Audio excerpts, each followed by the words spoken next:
At Sparklight, we know connection goes way beyond technology. From Monday morning meetings to Friday nights with friends and everything in between. That the best connections are always there, right when you need them. So how do you know it's great internet? Because it works. We're Sparklight, and we're always working for you. Sparklight supports C-SPAN as a public service, along with these other television providers, giving you a front row seat to democracy.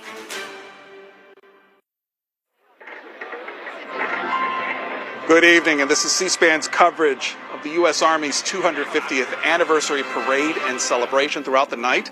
Not only will you see the event as it plays out here in Washington, D.C., in part by our C-SPAN cameras in and around Washington. What you're seeing there is a bit of a shot from the parade route, but also you will get the reaction of those who've traveled to Washington, D.C., who are watching the events as they play out, as this group here is not too far from the Washington Monument.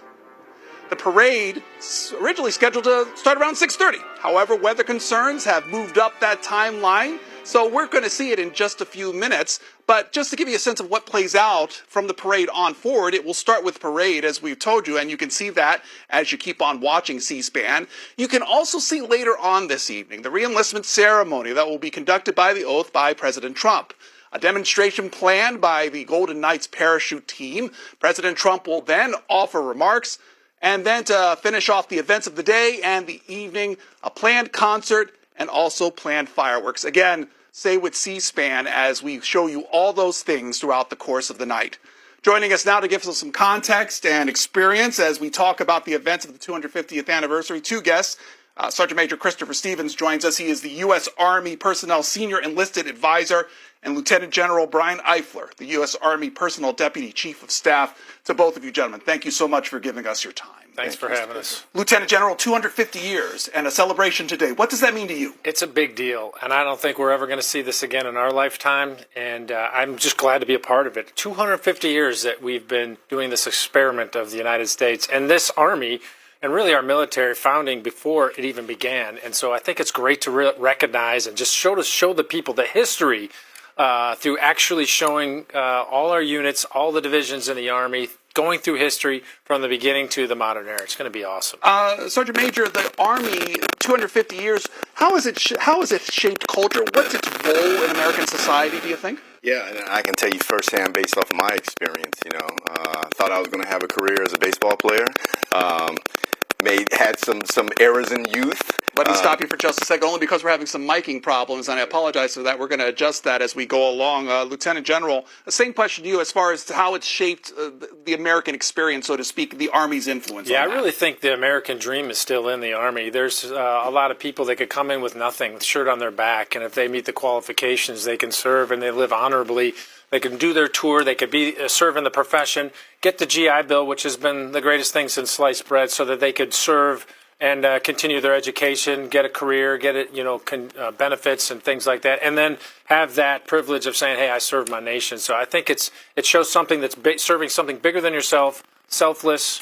And that's what we're looking for people to serve. Sergeant Major, everybody thinks of the Army. Everybody knows the Army, but what's the purpose of the Army in the modern day? Well, in this modern day, to fight and win our nation's war, when called upon, we, the Army, that 1% of the nation who's proud to serve, we're here to do the job that the nation needs us to do. Give us a little bit of a snapshot of your experience, both of you, before we go on to some parade coverage. Go ahead. Yeah, so like you said, I'm the senior human resources sergeant major in the Army, so proud to be the advisor to General Eifler. Grew up as a personnelist within our Army. Have served overseas, both in combat and in the Pacific, out in Okinawa, and have definitely enjoyed my time CONUS, primarily at Fort Bragg. Lieutenant General? Yeah, I mean, between both of us, over 60 years of service in this country, in the Army, we've seen it evolve and change over time. But being in charge of the human resources aspect of it, it's a different level. We affect everything. The 1.2 million soldiers that are out there, from National Guard, Reserve, and active component. It's an awesome responsibility, but it takes a team, as we have some great teammates that serve with us to help us make sure we do that. And again, ladies and gentlemen in the audience, our gentlemen are going to be here throughout the course of the night. Formal activities of the parade is starting. Let's go to that now. and onward to West Point's next generation of leaders. For 250 years, one force has stood ready, unshaken, unmatched, unbreakable. And today, the legacy rolls on. This is the United States Army's 250th Anniversary Parade.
Ladies and gentlemen, the Vice President of the United States, J.D. Vance, accompanied by the Second Lady of the United States, Usha Vance, and their 3 children.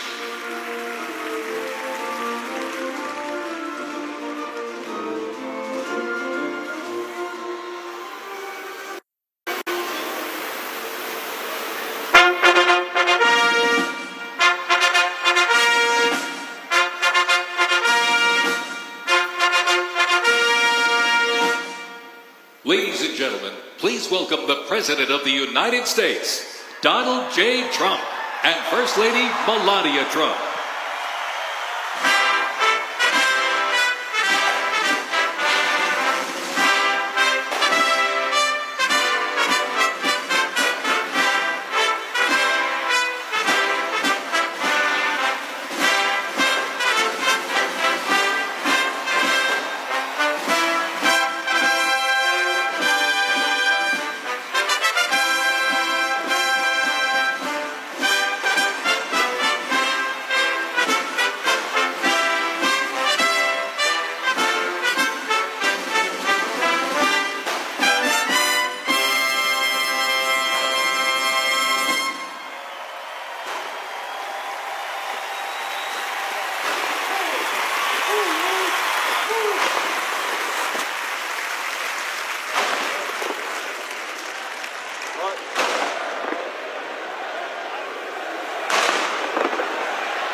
Ladies and gentlemen, to honor America, would you please rise for the singing of our national anthem?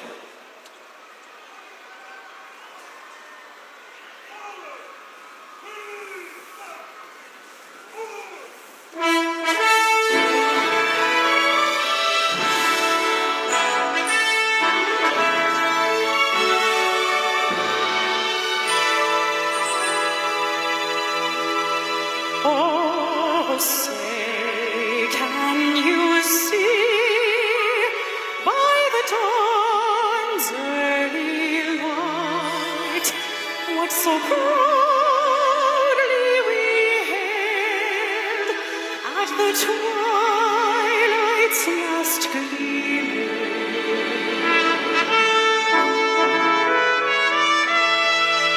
Whose broad stripes and bright stars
even had a country, we had an army. They started as a small, unorganized group of shop owners and farmers, but they fought the most powerful army in the entire world to a standstill in Concord, Lexington, and Bunker Hill. Then our Continental Congress chose George Washington as general of our Continental Army. But it wasn't until 1 year later, on July 4th, 1776, that news arrived of the signing of our Declaration of Independence. Now we had a new army and a new nation. With little gunpowder, no shoes, bloody feet, few cannons, little training, and even less food. Valley Forge started in December. They went into winter camp in December of 1777. Approximately 2,000 Americans died that winter of disease. They lived through hell, but they never ever gave up. Not this army, not this first American army. Finally, Washington and his army arrived. Here at Yorktown, where they had General Cornwallis and his powerful British army trapped in this city against the sea.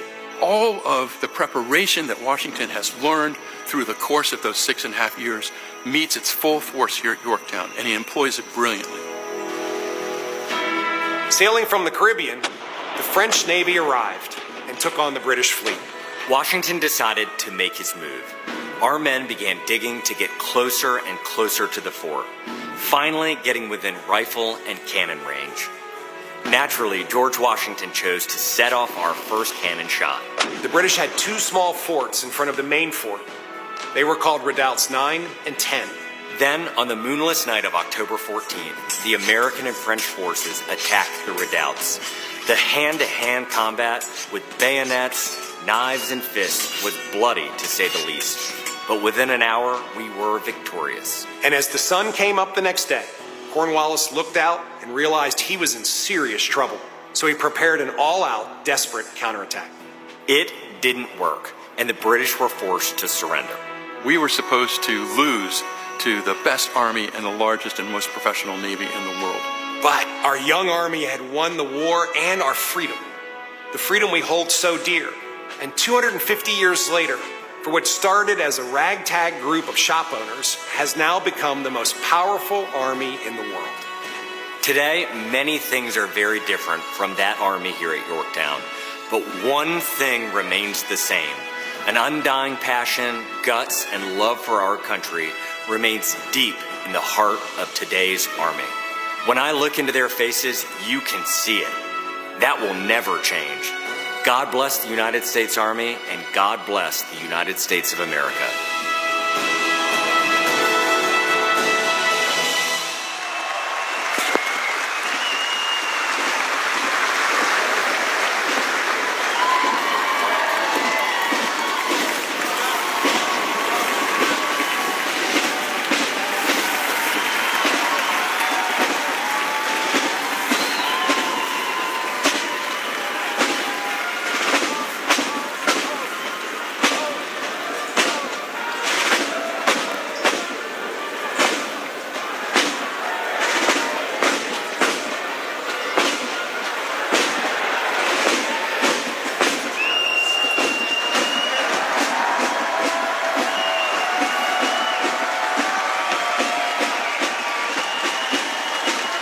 You know almost everybody.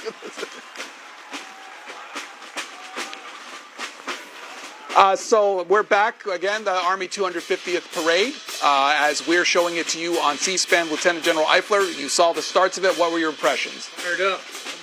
I'm ready to go. I think it's great as we saw Trevor Breedenkamp, Major General Trevor Breedenkamp, leading as the commander of troops, the parade with Sergeant Major Vern Daly from the Military District of Washington. They do all these events, but this is going to be a highlight of their career, being able to lead the Army through the streets of D.C. And as the Secretary of the Army invoked the passion and spirit of patriotism and service to the country, that's what we're all about, and it hasn't changed in 250 years.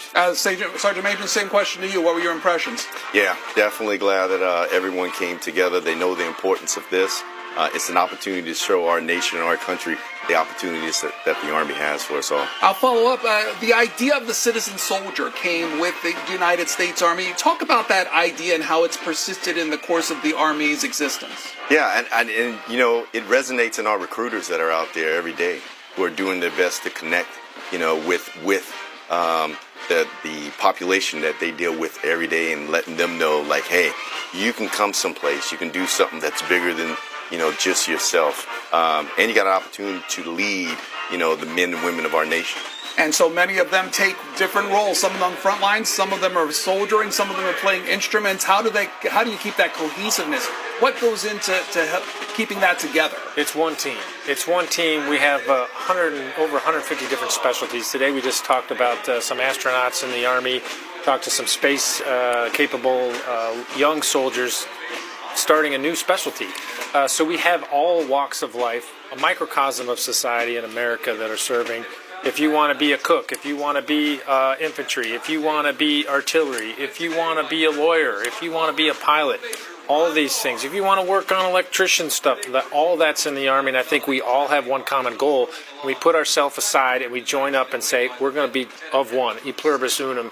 And I think that's what really motivates. People want to be a part of a special team. They want to be on a winning team, and that's what we've been doing for 250. We'll see a lot of the Army's eras during the course of this parade, but to break it down, a regular Army, a total Army, and the Army Reserve, a total Army, Army Reserve, and National Guard. Why those three distinctions? Well, I think it's important to know that before there was an Army, there was militia. And that's what the founding of the National Guard is. And so we saw that when we talk about Lexington and Concord and Bunker Hill, where before we even had an Army, we had the militia. So the National Guard Reserve Forces are alive and well today. And we need that. We needed it. We wouldn't have survived. We wouldn't have won the independence of war. And we can't do it today without them. So having those components that are they're soldiers that are reserves in the National Guard and full active. They all come together when we need it, and we see that today of what we're doing across the world. And Sergeant Major, I suppose that helps keep this idea of cohesiveness, too, so that everybody can have a role no matter what their station in life is. Yeah, absolutely. And, going back to what you said earlier about the citizen soldier and why the skills that you learn in the Army is so important in everyday life, especially, learning how to be the best, citizen that you can be. We have a little bit of time before we go to our next event, but why the Army over other branches of the military, at least in your opinion? Ooh, so it's interesting. Earlier we talked about, New Jersey. And again, my grandfather had uncles, all who served. And, when I had that opportunity to join the military, the right choice was the Army. Was it the right choice or the only choice? You might be on to something, Mr. Pedro. Lieutenant General. Yeah. My uncle John Spencer served in Vietnam. He did his service. He was drafted, went over there, did his service, and I was just admired him for doing that. And I had a yearning for that. My dad was in the draft in the 50s. Served a little time and went over to Germany. But I just had this yearning inside of me just to serve my nation, do something bigger with my life. I went to college, wasn't sure. I found out about ROTC, joined. It was great. Again, guests will be with us throughout the night. We're into the Revolutionary War era now, so let's watch that. Was the signal. In the Continental Army, fifes and drums carried commands across the chaos of battle, telling soldiers when to advance, when to retreat, eat, even when to rest. That legacy actually lives on today with the U.S. Army Fife and Drum Corps, part of the 3rd Infantry Regiment known as the Old Guard. Founded back in 1960, they're the only unit of their kind in the armed forces.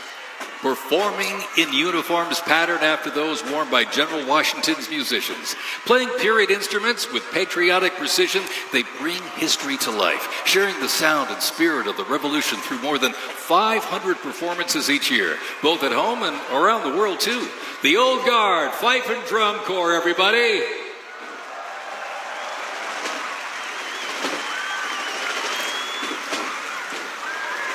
And now, from high above, ladies and gentlemen, celebrating 250 years, your United States Army parachute team, the Golden Knights. Descending at over 120 miles an hour, the Golden Knights are using flexible wing gliders to maintain their formation. They open their main canopy simultaneously and negotiate the softest possible landing. I'll tell you, they can't hear you, but they sure can see you. You can give them a great big wave, ladies and gentlemen. The Golden Knights, the finest parachuting team in the world.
Fort Sumter in 1861, a nation divided.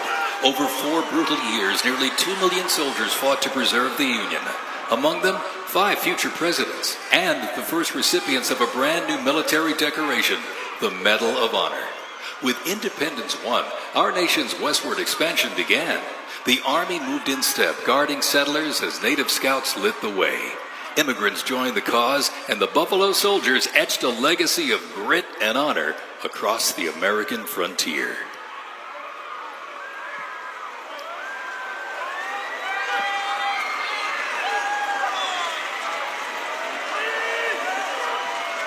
As they march by, a soldier's uniform signals their duty, their role, and their readiness. And by the late 1850s, official regulations outlined distinct looks, shaping the Army's identity and function across the force. Soldiers were issued 2 coats. One, a short sack coat for work and battle, with brass buttons and colored trim that marked their rank.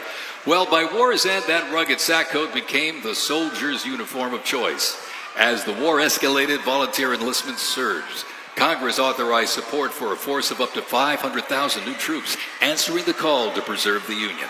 As they march by, representing the Civil War era of our nation's history, is the 4th Infantry Division based out of Fort Carson, Colorado.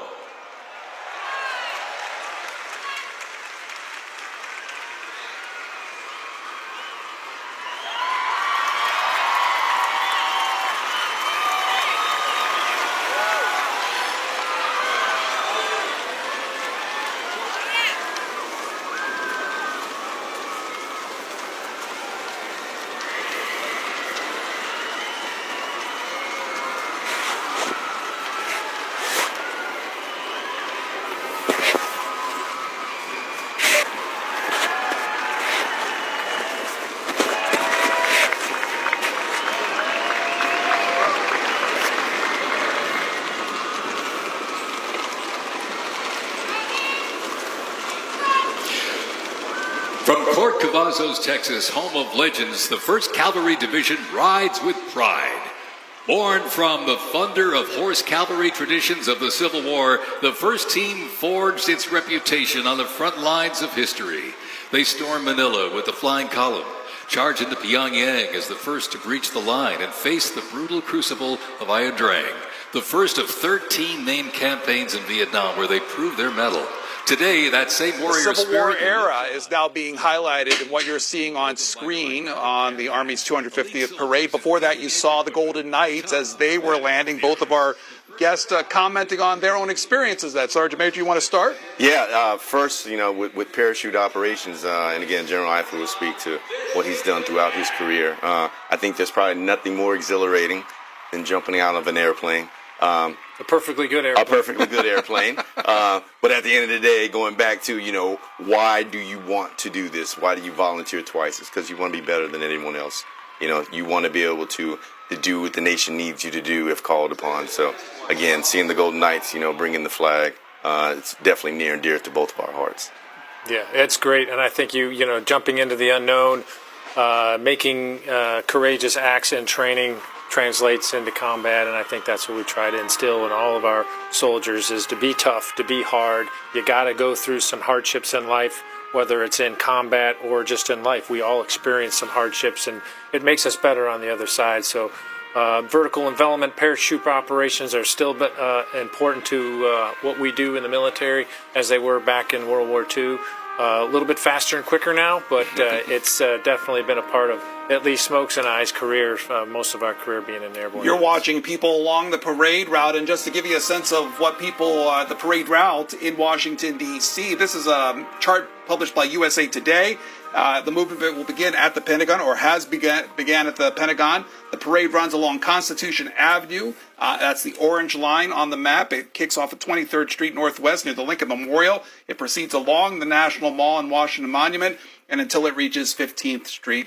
We've been showing people's reactions to this. What do you want people to get from watching a parade about the Army? This is their Army. And this, as we said earlier, this experiment of the United States of America started with the Army. And, not to give anything less to our brethren in the Navy and the Marines that were, established this year later in October. They'll go through theirs, and then eventually the Air Force that was born out of the Army. So I think it's just important to see that we value service in this country. We value the need to have people put themselves second and put their nation first. All their political values, all those other things aside, and say, we're going to do this together on this team. And I think that's what's important. The Army makes a point that it existed even before the United States technically existed. What's the significance to you there? Well, and again, it tells you that, people who were not a nation yet, said, look, we need to come together, right? And going back to cohesion. And why are we doing this? Why do we want to be something that has never been done before? In that environment. So again, it resonates today with being the teammate of teammates. We were watching a little bit of the Civil War era going on, and what struck me is that during that era, you think of the leaders, Lincoln, Ulysses S. Grant, Sherman, the importance of leadership, not only in the era, but overall in the Army's existence and operation. Absolutely. Leadership is the difference. Leadership solves about 90% of our problems. And we've seen that throughout history. We see it, as we're watching some of these units go across, the 1st Cavalry Division, the 4th Infantry Division, the 42nd Division, the Rainbow Division, the National Guard, foundations. MacArthur was in that division in World War I. Matter of fact, General Jack James is about to take that headquarters over to Kuwait to service. So we still, all the compos, active duty, reserve, National Guard, we all have to come together and to defend this nation. World War I, World War II, how did that shape the Army? It is significantly, because before that we didn't really have much of an Army, much of a Marine Corps, or much of a Navy. And that really, we had to go from 100,000 plus to over 8 million, Pedro. We can't even fathom that in the 4 years that they brought that back up. So what we learned from that lesson is we can't ever again just sort of like acquiesce defense. We've got to have a good deterrent, and you got to be ready, and we don't want to be late to that need. During that time, Germany, France, Russia, Austria would all have large standing armies. Did that have an influence on the Army's operations going forward? Yeah, but I think ultimately once those teams, got in the theater that they were operating in, they knew that they can rely on the person to the left and to their right. They had hard training together. They spent so much time together and they travel over, to the theater of operations, and ultimately it was about coming back home as safe as possible. And back to go ahead. No, that's exactly right. And it's as you see him walking across the road there in doughboy uniforms. It's just like millions of people, and they had to go fight in World War I, and that was tough warfare. We learned a lot about warfare in that, and a lot of our World War II generals had served in that. Obviously, Eisenhower and a couple of these, MacArthur. And Marshall, they cut their teeth in that war, and we learned some hard lessons in that war about the importance of unity. When we went over there, Pershing, General Foch from the French, he wanted to separate the Army of America and sort of spread them out and fill. And Pershing was, we are not going to do that. We are going to fight as a nation, and it turned out to be the right decision. The whole idea of command and control, I suppose, would change during that time, too. Yes, Pedro, it did. And we got better because of it. We continue to evolve. Even today, we're not resting on our laurels. We may say we're the best Army in the world. We got to prove that every day, and we got to earn it every day. We got to modify. We have this thing going on, a transformation in contact right now, and we have to transform. We can't say we're good. We've arrived. We don't need to do anything better. So we need to keep doing that, and that's what we're doing right now. Sergeant Major, when you started in the Army, how's the Army changed for you as far as how it does its business, even from your entry into it? Yeah, so General Eifler brought up, again, the initiative that we have right now, Transformation in Contact. When I first came in, it was, crawl, walk, run. I'll be honest now, with technology and with the service members that we have, and just how, things are intuitive, they are able to see something, send it to where it needs to go, and changes are made instantly. 6,000 soldiers expected during the course of the events of this evening. You'll see about 150 Army vehicles as part of that as well. 50 aircraft expected. Now, weather can determine and maybe makes changes to that. And then also the theme of this parade is "This will defend." What does that mean to you? Wow, that means on this point right here, right, there is nothing that's getting past this point. I am defending this. And again, this is our nation. That's what it's about. Yeah.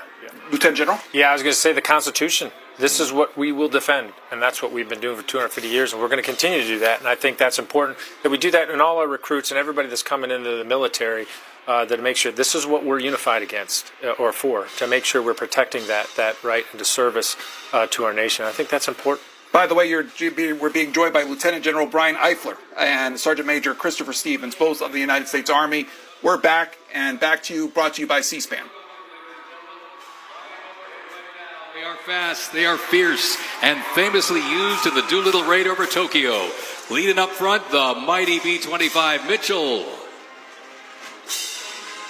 Up next, the Cadillac of the Sky, the P-51 Mustang. From the sky, we're back down on the ground. In World War II, one vehicle led the charge, the legendary quarter-ton 4x4 command recon vehicle, the Jeep. You might have a Jeep in your driveway, but not like this. The U.S. Army truck quarter-ton 4x4 command reconnaissance, better known as the Jeep, was an iconic vehicle of World War II and was the world's first mass-produced four-wheel drive vehicle. The Army used the Jeep for almost every military activity, including command vehicles, scout cars, and medical ambulances. Fast, rugged, the Jeep became a symbol of American ingenuity.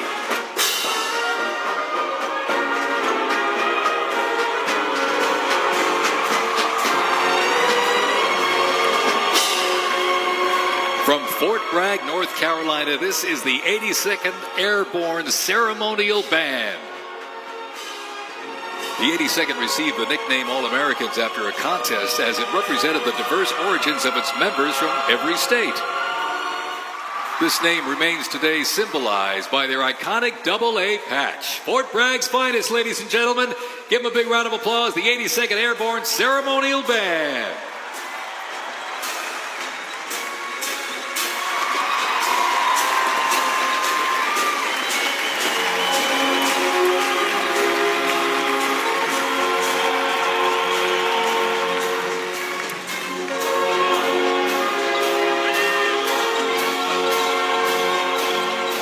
In a global fight like World War II, the U.S. Army knew our troops needed more than courage. They needed innovation. Uniforms evolved for every environment, but olive drab remained the mark of the American soldier. Shaped by lessons from the trenches of World War I, the Army introduced two battlefield essentials: the M1 helmet, tough, stable, and built to protect under fire, and the M1 Garand rifle, powerful and fast. It gave American troops a very clear edge. General George S. Patton called the M1 rifle the greatest battle implement ever designed, and history proved him right.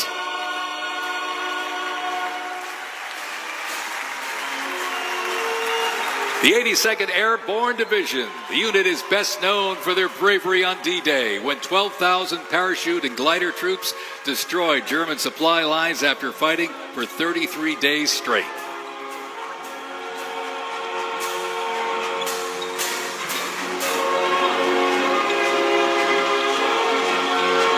The 101st Airborne Division, based out of Fort Campbell, Kentucky, traces its lineage back to 1918 when it first established as the 101st Division.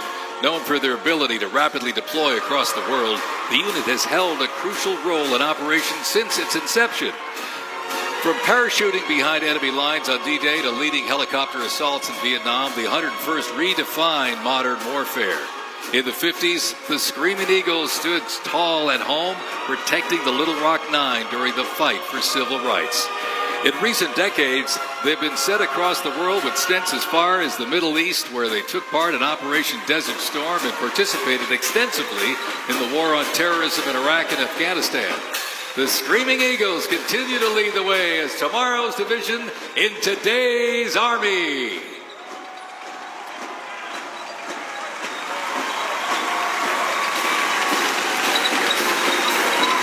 The iconic Sherman tank is here, ladies and gentlemen. It was the cornerstone of the U.S. Armed Forces, showing its military might in World War II. It became one of the most influential tank designs of the 20th century. The M4 tank was nicknamed the Sherman tank after Civil War General William Tecumseh Sherman. Actually, it was named by the British. With almost 50,000 produced during World War II, the Sherman tank was in active service until 1957. In World War II, You're looking at those tanks now. We'll talk about them. You just saw the 82nd Airborne Division. Both of our guests have a little experience with that. Sergeant Major, if you want to start. Yeah, near and dear to the heart. Again, earlier I talked about, personnel who are two-time volunteers. You volunteer to come into the Army, and then that second volunteers, you volunteer to become a paratrooper. 2 tours in deployed environment with the organization, a place where I, cut my teeth. You talk about leadership and the ability to see what's right. You showed off your shoulder. What yes, was on there? yes. Let's point to it. Yes. Is that the All-Americans. Okay, yes. There you go. Lieutenant General. Yeah, I was great. I cut my teeth. I started off in the 82nd Airborne in 2504. Major General Pat Works, the current commander, leading that parade through there. It's just a great place to serve, and a lot of love people going back to Fortress Bragg, as we call it. And, it's a great place to serve. We're watching tanks right now. How did tanks change what the Army does? Well, it's combined arms maneuver, and we talk about, a lot of times in history we fought like single options. So we rush, we do these assaults with infantry, and then we started saying, hey, let's support the infantry with artillery. And suppress the enemy with artillery. And then you have armor, and then you have aviation. And if you're not fighting together as combined arms, you're just really piecemealing. Some of our adversaries have done that over the years, and we've been able to really defeat them very easily because of that. Desert Storm is a perfect example of that. So that's where we really started to get to that level in World War II. We're seeing some tanks, we're seeing some armored vehicles. What's the armored vehicle role in the operations of the Army? Yeah, so when you think about, troops on the front line and the ability to have, mounted and dismounted, operation, having that armored vehicle provides a level of protection that we need our troops to have. We're about to enter the era known as the Korean War. There's some soldiers that we're seeing there, some uniforms that we're seeing during that period. What was that period like for the Army? Interesting. You think about the environment. Yep. Obviously, yes, World War I, World War II, very harsh, very cold conditions over there. But Korea, that place and us coming into that location, it was just interesting the way that we had to fight over there. And let's watch a little bit of the Korean era of the U.S. Army on its 250th anniversary parade. Military forces to the Korean Peninsula.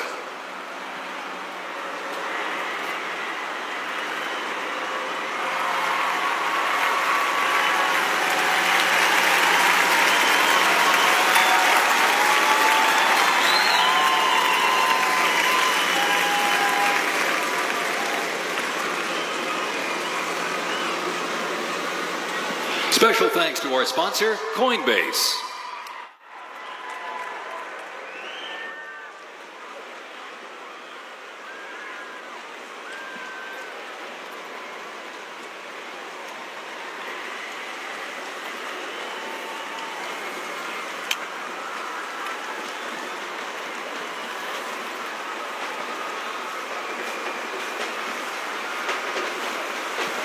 The M151 kept rolling along as the lightweight, high-mobility general-purpose vehicle replacing the famed World War II Jeep back in 1961. Officially named the Military Utility Tactical Truck, or MUT, most servicemen generally referred to it as a Jeep. The vehicle spanned more than 40 years in 4 manufacturers and were everywhere that the Army was deployed.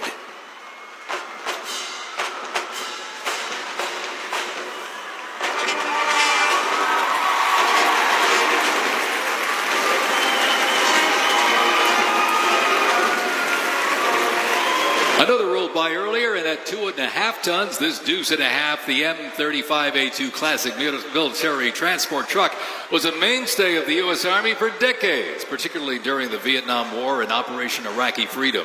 The deuce and a half proved its value moving cargo, supplies, and soldiers. Its capabilities include up to 5,000 pounds off-road and 10,000 pounds on-road, making it ideal for moving just about anything. In the jungles of Vietnam, the U.S. Army faced a new kind of war.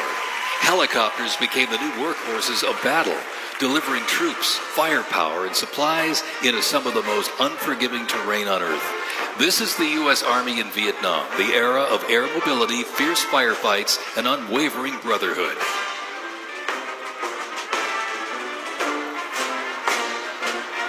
And over the music marching through, the roar of these legendary Army helicopters takes to the air. Flying overhead right now, they help define the Vietnam War. That staccato beat of the rotor blades was a welcome sound to many troops mired in combat. From transport and medevac to close air support and reconnaissance, they brought the fight to the front and pulled the wounded to safety. The OH-6 Cayuse scouted the terrain with unmatched agility. The AH-1 Cobra, also nicknamed the Snake, brought serious firepower. Its slim design, as you can see here, helped it survive and thrive in hostile environments to protect soldiers below. And the icon of the era, the UH-1 Huey, the first turbine-powered helicopter in service with the U.S. military. There was nothing the Huey couldn't do. General support, air assault, cargo transport, medic evacuation, and ground attack missions. The Cayuse, Cobra, and Huey, ladies and gentlemen, three iconic Army symbols in the sky.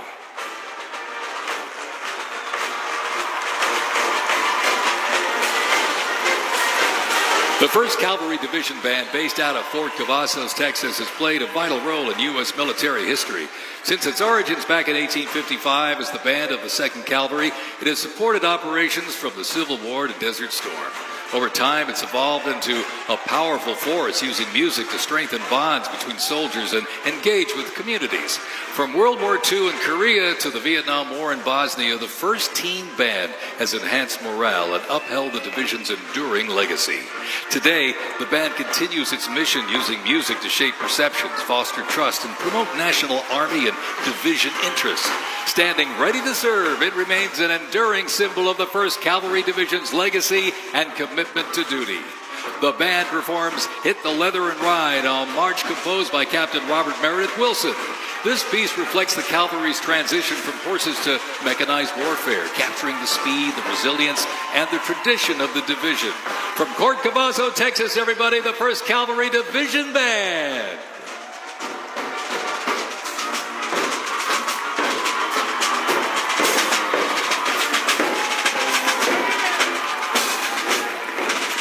The U.S. Army deployed large numbers of troops in support of the Vietnam War. The first contingent of U.S. Army advisors arrived in Vietnam in the late 1950s, and that quickly grew to a small team of around 100 soldiers, which then expanded to more than 600. We are now in the Vietnam era. Lieutenant General, what did Vietnam do for the Army? Well, really what you're seeing right there, 1st Cavalry, where they turned in their horses for helicopters and went in, and you've heard of Hal Moore went in there. And so that's being led by General Tom Felty right now. But what they did really is we had to get into a different type of warfare. And I think that was just showing how the Army would need to adapt in the middle of war, how they have to change things, and it did largely. And so that's still part of what we do today with air assault operations, airlift, air mobile operations. Largely done inside the 101st, but across the Army that we do air assault training with all the divisions. So it's definitely something that we tested, put the proof to principle in Vietnam War. Sergeant Major, how did the Vietnam War affect the morale of the Army? Oh, so, and again, General Felty and his Command Sergeant Majors, LaVars Jackson, what we saw was, especially in the enlisted corps, we needed to ensure that our professional development model got better. So really appreciate, those founding fathers during that time frame that said, hey, we're going to invest more into those of you who enlisted in and ensure that, what you need to be a better leader going through the non-commissioned officer corps. They started that then. We hear a lot about the public perception of the Army during Vietnam. Being members of the Army yourself, how does that affect you? I know it was part of your service, but how did it affect you now? Yeah. So, it always reminds me anytime I see a veteran to thank one, right? Especially, just to be honest, our Vietnam veterans.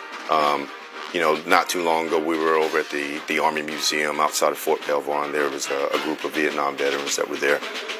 Took some time out, shook their hands, actually gave them a couple of G1 coins because, again, always want to ensure we thank anyone that has served our great nation. Lieutenant General? Yeah, and welcome them home. I always say to Vietnam vets, welcome home, because they didn't get it. And we can't even fathom that today, because how we treat our troops, which is really with high regard and respect. But I would just say that we've come a long way as a nation to respect the service of our folks. And just remember, out of Vietnam, we did went to an all-volunteer force for the first time. So that was a big change coming out of Vietnam. Oh, that's one era, and now the Army's parade focuses on the Gulf War era. We take you back to the parade. More than 750,000 troops comprising U.S. service members and coalition partners from more than 30 countries had assembled in the Saudi Arabian desert. In mid-January 1991, the U.S.-led coalition began Operation Desert Storm, which kicked off with an intensive air campaign designed to knock out key Iraqi infrastructure and weaken Iraqi forces. The ground offensive was launched in early 1991, where military forces overwhelmingly destroyed enemy tanks and vehicles. After only 100 hours of ground combat, coalition troops liberated Kuwait, and the Gulf War ended with Iraq's surrender.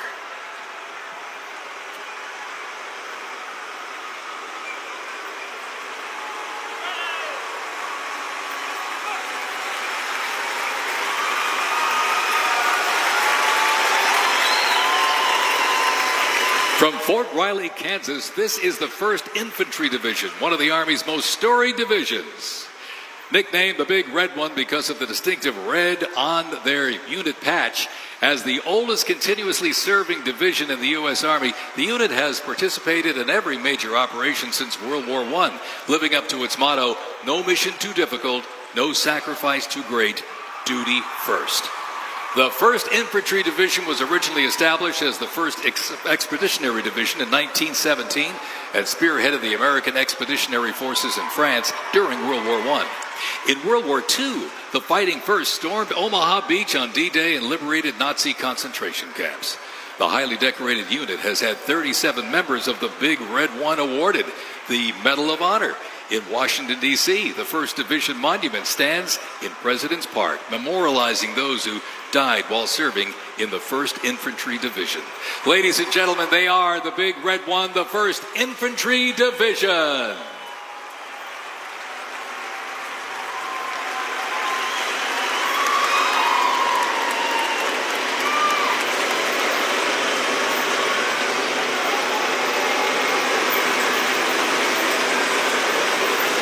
More military rolling stock. During Operation Desert Storm, the M2 Bradley fighting vehicle proved its value on the battlefield. It is fast, it is tough, and it is lethal. Named for General Omar Bradley, a leader from West Point's famed class of 1916, the Bradley was built to carry troops into combat with protection and power. Armed with a 25mm chain-driven cannon and twin tube-launched optically tacked wire-guided missiles, it played a critical role in clearing the way during the ground assault into Iraq. While the Paladin looks and sounds like a tank, it is technically a self-propelled howitzer and was first introduced back in the 1960s. Over the years, it's been upgraded to perform in versatile battlefields from Vietnam to the Soviet Union to Iraq.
In the Gulf War, no division hit harder or moved faster than the 1st Armored.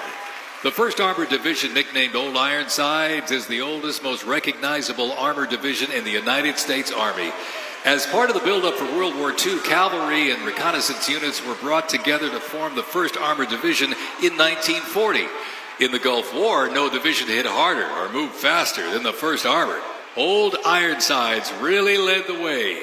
During Desert Storm, they engaged in some of the largest tank battles in Army history that were decisive victories, shattering enemy formations. Based in Fort Bliss, Texas, America's Tank Division is currently supporting missions in 20 countries across 5 continents. From World War II to today, Old Ironsides remains battle-proven and always ready. Lieutenant General, those tanks are rolling by. You've been inside one of them. What's it like? Yeah, just it's great to see 1st Armored Division, General Curtis Taylor out there. Evokes some memories of me riding around with my task force, even in Iraq where we had Bradleys and tanks. And I think it's just an amazing amount, 72 tons of American sovereignty steel. It goes a long way to be one of the elite tanks on the field, especially with the Bradley fighting vehicle, where you can deliver a squad of infantry anywhere on the battlefield. And so having, as we talked earlier, combined arms, you could get the infantry up, you could get the armor up, you could get the artillery. We saw the self-propelled howitzers on that type of battlefield is very keen. And as we go into the future, you'll see later what we're doing about that. How do we do this into the future? We see what's happening overseas with some of those forces. How do we get larger ranges and, like remote capable autonomous vehicles? So, I mean, a tank is killing other tanks at 4 kilometers, so it can reach out and touch some things. It's got great optics, all weather, all 24-hour capability. So it's great for our forces to be able to highlight that and show that as they come through, the park streets down there. And Sergeant Major, I suppose it's a visual example of, again, having to change fighting styles because of the situation, the Gulf War being one of those things. Can you elaborate on that? Yeah, so when you think about the lethality that a tank provides, especially in an open area like, the desert. Good friend of mine, Command Sergeant Major LaVars Jackson and Command Sergeant Major James Light there in 1st Armored Division, they always remind me I've never been inside of a real tank. I've only been inside of simulators, So they're trying to get me inside of a real one. Yeah. Probably won't happen anytime soon, but without tank formations, we wouldn't be able to provide that decisive, action the way that we do. Did you serve in the Gulf War? No, sir. I came in 92. Friends who had came in right before me who made their way out there, so did not have that opportunity. Lieutenant General? Came in right after it, right as it was closing. What did it teach us, though, because as far as the scope and size of a warfare, very small in comparison to others, but what did it teach us? Well, the importance that we fight as a joint force. We have the Air Force. They did a lot for that and the preparation for that. And we fight alongside. So not only were we fighting combined arms with all of what the Army brings, the logistics that we had, just like we learned in World War II, and the amazing support that they had to provide, and had to be protected too. But the Air Force, the Navy, the Marines, all coming together in a great plan, obviously under General Schwarzkopf, that put that team together. And don't forget, allies. You got to have your allies, and that's what we've always fought with throughout history, and you got to do that. And I think Desert Storm was a perfect example of how that should be, how it should look like, and how it should be executed. Because they hadn't seen conflict since Vietnam. In that era, how difficult was it to come up to speed to fight a new war at a different platform like that? Well, I think again, when we went through, we had the big 5 coming out of Vietnam, where we had to say, hey, we developed the Apache. The Black Hawk, the Bradley, as you're seeing, the M1 tank, and the Patriot missile system. We're still using all that today, and that helped us transform our military. And we built strategy and a lot of our plans around that, built an army around that. And it really, training was really important. Training, I think, coming out of the Vietnam War really started to peak. How training like you fight is what we used to say, and we still say that. If you're not training in simulated combat, you're really not doing yourself a justice. It's got to be hard. It's got to be tough. It's got to be ruthless.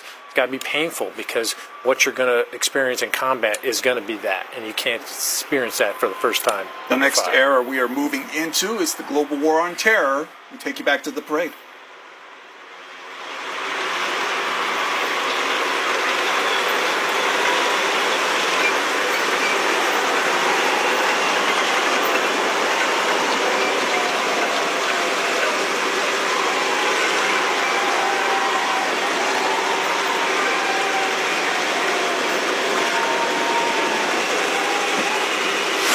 On September 11, 2001, terrorists destroyed the World Trade Center in New York City and struck the Pentagon in Washington, D.C. using commercial airliners. In response, the U.S. launched the global war on terrorism. The U.S. would stop potential threats around the world and take the fight to terrorist groups and the nations that back them. The Army immediately deployed forces to Afghanistan to destroy Osama bin Laden's al-Qaeda terrorist organization and depose his sponsors, the ruling Taliban. The 2003 President Bush expanded the war to Iraq. Soldiers and other armed services overthrew Iraq's dictator Saddam Hussein. The fight to stabilize Iraq and prevent terrorist groups from overthrowing its new government continues to this day. The campaign in Afghanistan lasted until 2021 when U.S. forces withdrew and the Taliban returned to power. Over the course of the two-decade conflict, over 2 million servicemen and women, less than 1% of the American population, deployed in support of the global war on terrorism. Most of those who served were members of the United States Army.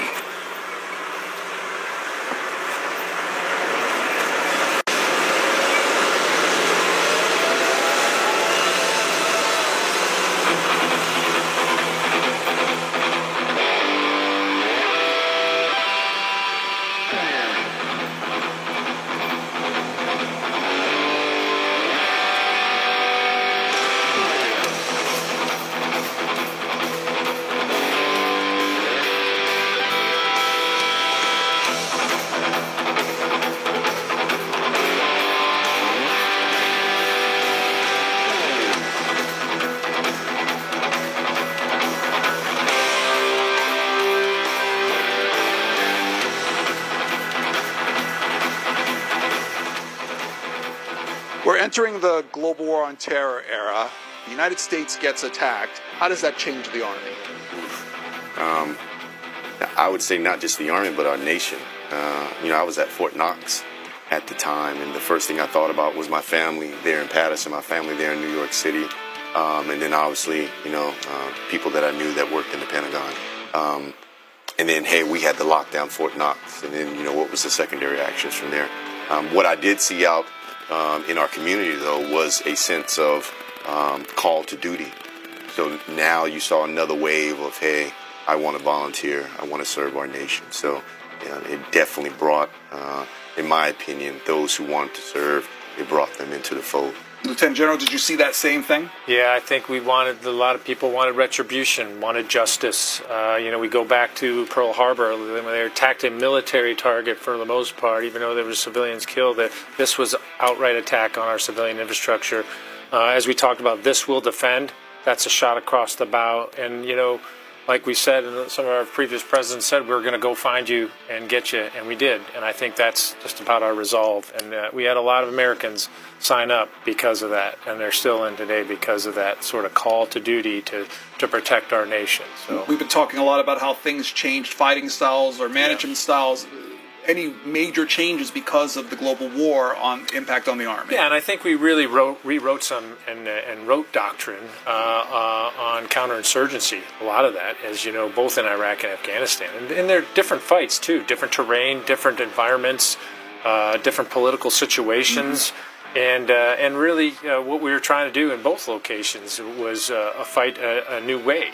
And so we were learning and growing as we went throughout. And just like now that phase is over, we can't forget about those lessons, but we've got to adapt to this new type of warfare that we're seeing out there. So the one that fails to adapt is going to lose. And so we've got to be able to adapt faster than the enemy, as you see what's happening over in Ukraine. You've got to adapt quicker than the enemy. And if you can't do that, and you're rigid in your style, and you've seen that in some of our adversaries over the years, they're still fighting the same way, and they're doomed because of it. We have to adapt. We have to adjust. And we saw that in Iraq and Afghanistan. I imagine much like Vietnam, the public opinion of why are we there, the political involvement involved, how does that weigh on a person in the Army doing the job? Does he put it out of his mind? Is it part of the consideration? What do you think? Yeah, I think at some point early on in your career, you understand that it's a profession. And with that, what comes with it. So again, as a service member, I am apolitical. The officers appointed over me, that the Constitution, and we focus on taking care of each other. Again, I go back to we have to go someplace we all want to come back, safely together. Folks, for those watching at home, just a couple of updates. Around 7:40 this evening, we're expecting that reenlistment ceremony with the president expected to give an oath as part of that. Around 8 o'clock this evening, a little after 8 o'clock, the president expected to make remarks as well. So stay close to C-SPAN. If you're watching there, our app at C-SPAN Now and our website at cspan.org. As the activities and festivities associated with the 250th anniversary of the Army continue, this idea of reenlistment. What's that for a person signing up again? Well, that's really, sometimes you join for whatever reason. I joined up I just want to serve my country. I wanted to serve something bigger than myself. Some people join for college money. Some people join for, to get a job in some cases or earn a specialty. But really, when you reenlist, you're really saying, hey, this is for me. I'm going to do it. I'm going to stay on the team. I want to continue to serve. I fit in like a glove. Or, hey, I'm going to try this now. I'm going to do this. Because there's many options that you can do in the Army.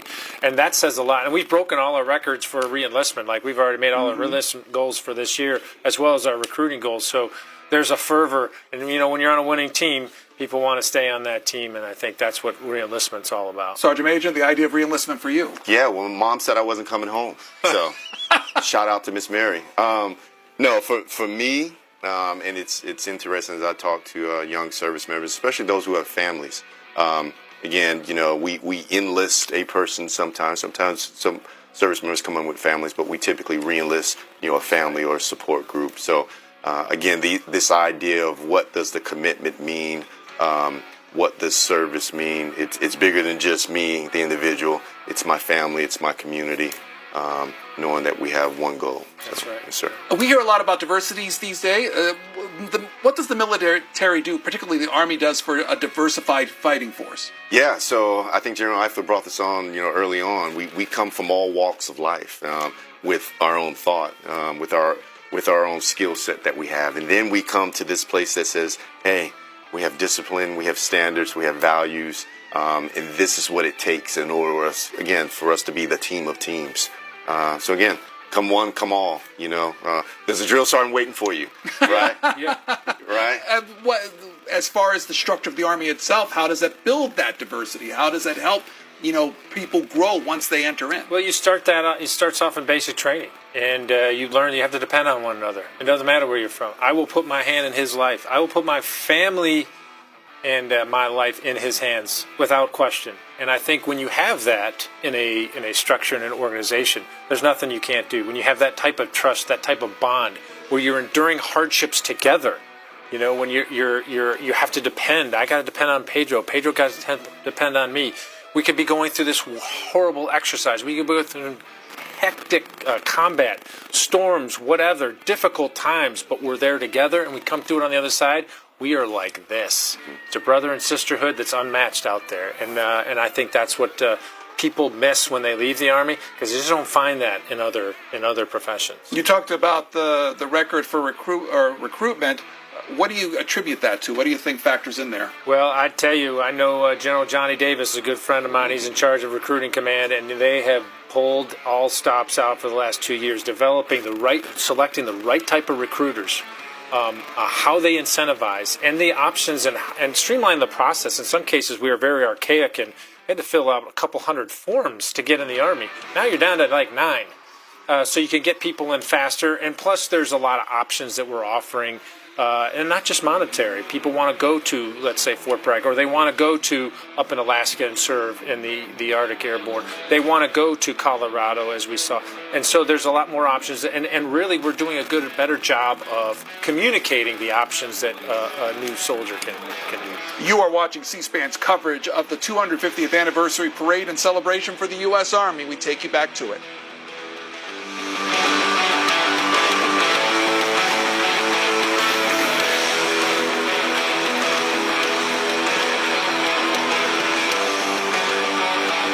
The Stryker Brigade Combat Team combines the capacity for rapid deployment with survivability and tactical mobility. Adaptability and continuous transformation to overcome our enemies is vital. Fighting an elusive enemy in distant places and at home requires new tools such as unmanned aerial vehicles for surveillance and the Blue Force tracker to see real-time details of troop movements. The United States does not face the challenging international environment alone. Our network of allies and partners is an advantage that our adversaries can never hope to match. Over 80 nations have fought alongside the United States or assisted in during the global war on terrorism.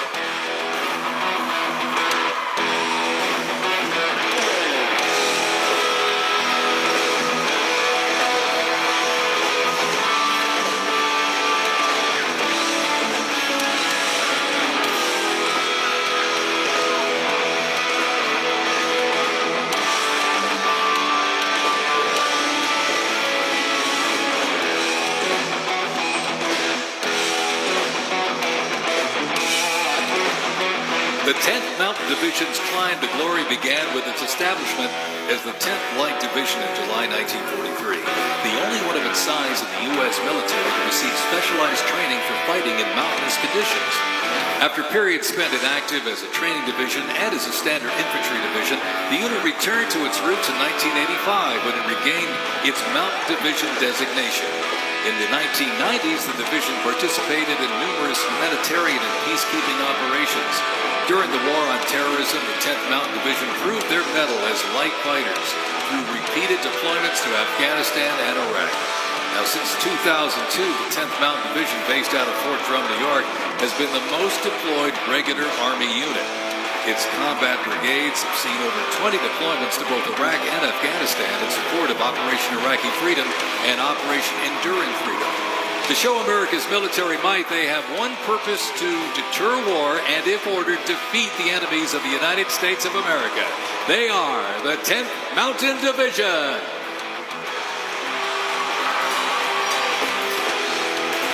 Investments in cutting-edge systems, drone technology, and AI capabilities strengthen the force, equipping soldiers with tools they need to protect the country and defend democracy. The Army has 8 Stryker Brigade combat teams, 6 in the active component and 2 in the National Guard.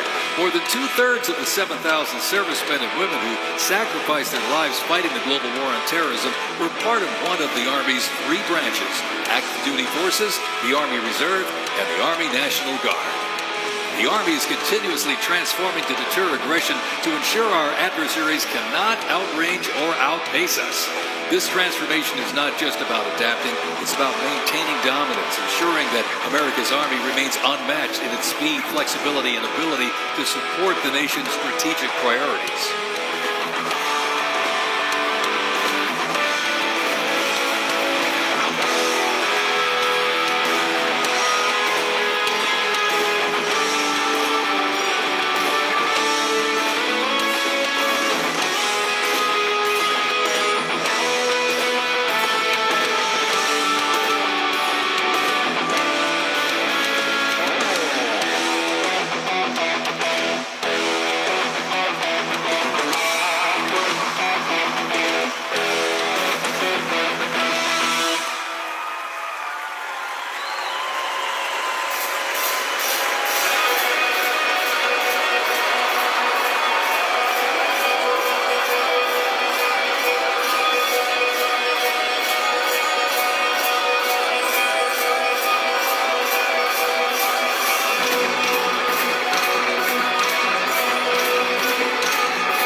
volunteer.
Lieutenant General, as we see these vehicles go across, there was a lot of concern going into the parade about the damage on the streets. Right.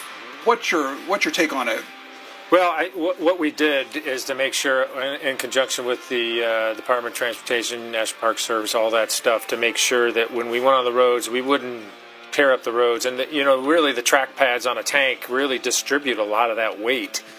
So the only concern is when they pivot steer or when they turn, they potentially could grind the pavement. So what we've done is put out, inch-thick steel at those locations where they turn to prevent any type of damage to the National Park Service roads and all that stuff. But what's been your impression of the parade so far? Yeah. Glad to see troopers out there in step. Glad to see the American public, cheering them on. Yeah. To me, that's the most important thing. And, our country is saying thank you. We appreciate you. Yes, sir. Yeah, marching in parades is not our go-to. It's training. It's preparing to fight. So this is one of those things that people they don't get to do this a whole often. They do it, and so it's a good chance to just display that to the American people. I think it's pretty neat that they get to see all of this history walk before them, because we typically don't do this a whole lot. We're really mission focused. But it is a good time. 250 years, we don't do this very often. It's a great opportunity to show all the Americans, this is what we do. You're watching this on C-SPAN. Used by the Army since 2005, the M777 is currently being used in Ukraine. Weighing only 4,700 pounds, the M119 howitzer is smaller. It is used by infantry brigades, particularly for aerosol missions. It was first used in Operation Desert Shield and Desert Storm in 1991 and is also seeing active use in Ukraine.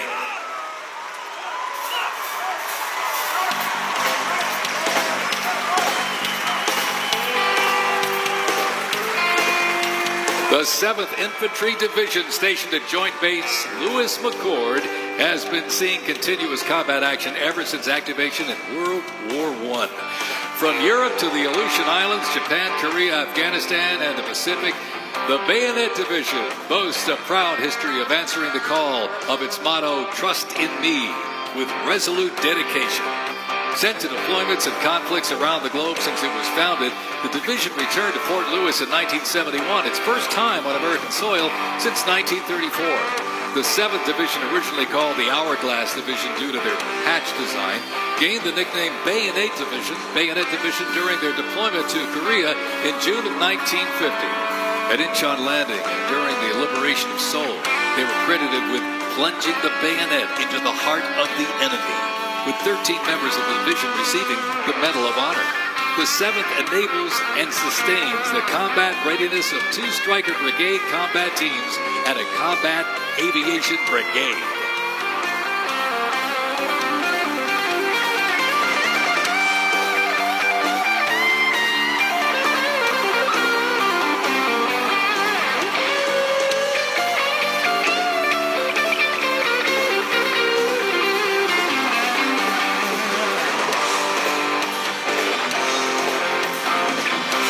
With the American soldier, the cornerstone of everything the Army does, we are continuously transforming. Army careers span the spectrum from attorneys to astronauts and mechanics to engineers. The Army's greatest asset is our people, the finest men and women our great nation has to offer, with a myriad of talents that make us stronger. Aside from its people, the Army's next greatest asset is its technology and equipment. Coming up next, these vehicles offer a glimpse of what the Army employs for readiness and battle. The portable howitzers and the portable Abrams tank were used extensively in the Gulf War, along with Bradley tanks and the infantry squad vehicle. The ISB provides enhanced tactical mobility of an infantry brigade combat team. This allows commanders greater freedom of movement and action. The ISB provides the warfighter with increased flexibility to ensure infantry units maintain momentum to achieve mission success.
When duty calls, U.S. Army soldiers don't just answer, they lead.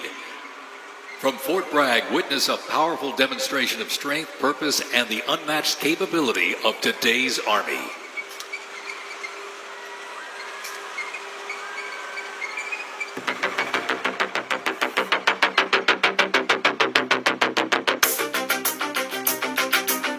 The Army has made me see my potential, and I feel like it's molded me into a better person.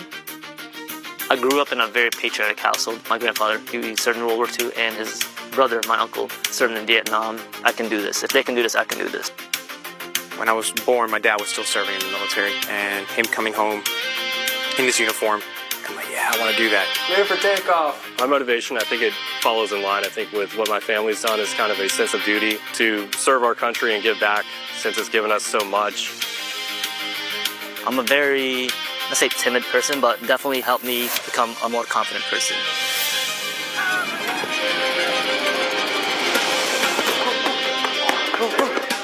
Working with a group and my peers, it really shows how much working with a team can strengthen you. All right, ready to go? Ready to go? I derive a lot of purpose from serving others. I think serving something bigger than myself gets me out of bed every day. If you follow it up, keep on.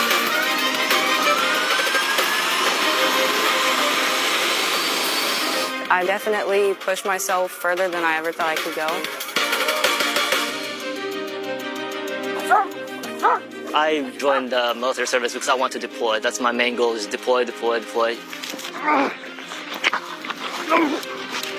If we get the call, we have to go somewhere, we'll do what needs to be done. That's just the way we operate here.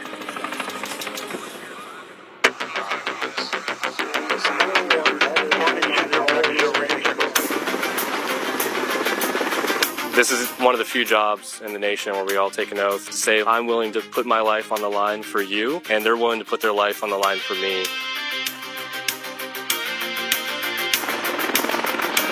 This is what we train for. This is what I want to do. My team leaders and squad leaders, they know exactly what to do. Check equipment, check weapons, check ammo.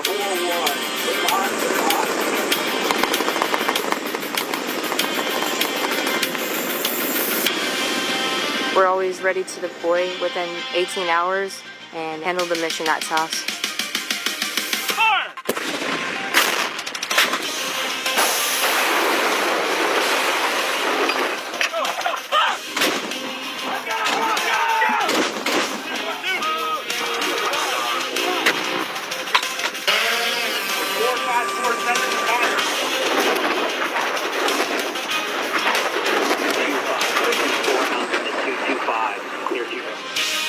We jump so frequently so that our jump masters and the paratroopers are ready to deploy. Outboard personnel, stand up! I'm very passionate about being a jump master. The paratroopers, they see you and, you know, they believe in you. I love to instill that confidence with my passion into those paratroopers. It's a rush. It's great. Drop them clear for personnel drop.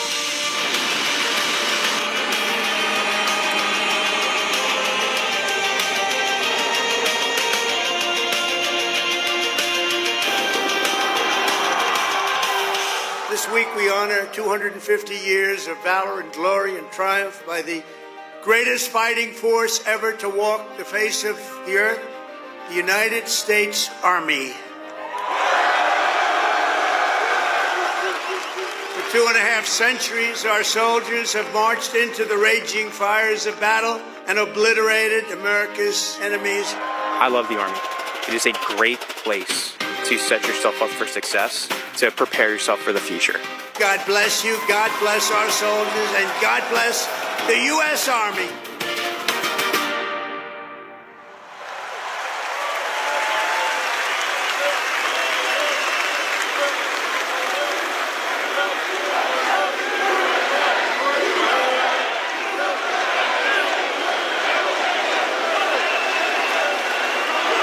Joint Base Elmendorf, Richardson, Alaska is the home to America's Arctic Angels, who execute expeditionary operations worldwide, conduct multi-domain operations in the Indo-Pacific Theater and the Arctic, and on order decisively defeat any adversary in extreme cold weather, mountainous and high-latitude environments through large-scale combat operations. The Angels are the Army's only Arctic division. Masters of Arctic warfare, the 11th serves worldwide in all climates. Established in November of 1942, the Angels of the 11th Airborne Division led the way in the Philippines during World War II and spearheaded an amphibious invasion of Luzon and distinguished themselves during the liberation of Manila. After periods spent inactive and stationed in Germany from 1963 to 65, the division operated as the 11th Air Assault Division with the mission of testing and refining the Army's helicopter-centric air mobility doctrine. Activated once again in June of 2022, they remain dedicated to defending America's interests throughout the Arctic, in Alaska, and beyond. The 11th Airborne Division, America's Arctic Angels.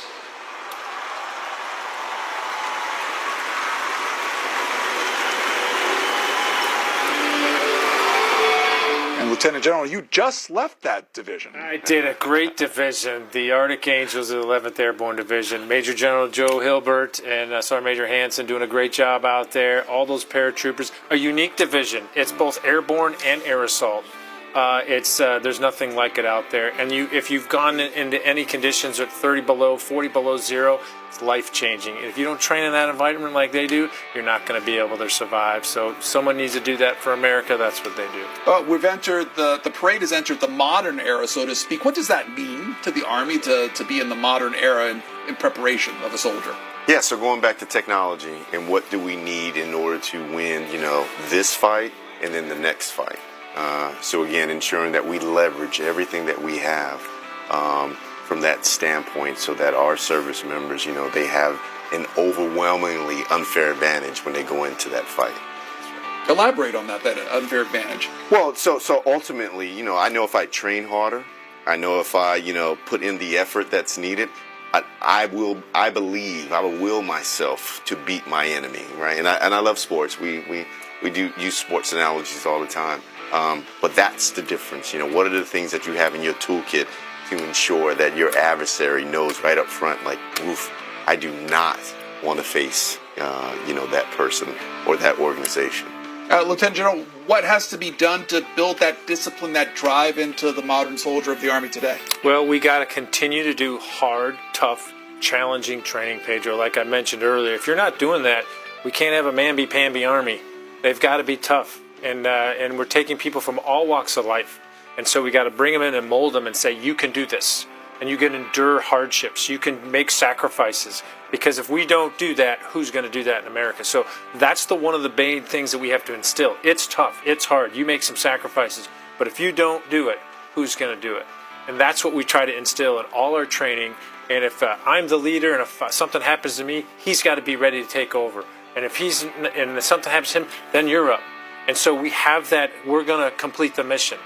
Though I be the lone survivor attitude. And that's what we need to do for America. America is worth it. To what degree is it the little things that helps that along? The way your uniform fits on you, the shine on your shoes, everything else. How do the little things add up to the big things? Well, it's pride, it's discipline, and a lot of times they're sort of counter because you think of pride if you think of getting heady, but pride in what you're doing, pride in your team, pride in that I'm doing the best that I can be at what I'm doing. And I think that's part of what we're trying to instill. You have that pride and discipline. Discipline means, you're doing some things that are really hard and you don't necessarily want to do, but you do it. Just like trying to get stronger, getting it faster on your run, trying to, get a better skill set and studying harder. Like all that demands are put upon you in the Army because we really have to be all that we can be. We can't be halfway. We can't be average. We got to be above average because, as Smoke said, we're going to go up against a determined enemy. And what's going to make the difference? It's going to be that discipline. It's going to be that hard training that he talked about. It's going to be your fitness, your mental toughness. All of that will carry the day. And we've seen that for 250 years. It works. Sergeant Major, we talked a little bit about the recruitment. I know that the Army is currently working on a program to help people prepare. If they want to enlist, they get their grades up or get their physical requirements. How does that program work? How does it fit into this idea of those who get recruited or enlist in the Army? Yeah, so the Future Soldier Preparatory Course, great initiative that was started about 2 years ago to ensure, you might not right now have the grades, the aptitude in order to make it. We'll put you in kind of a transition period. We will educate you. We've had some phenomenal educators that are on our team that, they don't teach the tests. They give them reps and sets so they understand the importance of what they need to do in order to, have the appropriate grade in order to pass. Now, on the physical side, I think that's the most impressive thing that we've seen. We've seen, citizens who they have the determination, they have the want, the desire to be a soldier. But we bring them in and we say, look, we're going to teach you how to eat. We're going to teach you how to sleep. We're going to teach you how to work out. Simple things like that. They'll go through, a couple of weeks of that. And what we've seen when they graduate, not just that course, they graduate basic combat training, they go on to their first unit of assignment, and they are doing as well as service members who do not go through that preparatory course. So we see that it's working. And a lot of that has to do, again, I go back to the educators on the aptitude side, but also with the drill sergeants that are on the physical fitness side. And I suppose it goes to the idea you were talking about, depending on each other to make that happen. Yeah, and I think it's great. It's tapping into a resource of people that really want to serve, but maybe, cognitively, physically, they can't. And so it's important to note that we're not lowering standards. We're trying to help them and coach them and get them to meet the standards. And so we've been very successful with that. And so we're watching long-term, how do they perform? And as Sergeant Major said, they're performing very well. They're not reversing back. They're not, performing poorly. They're performing as equally as good as their peers that did not go through that course. So we see a lot of that, and that's really helped us out a lot.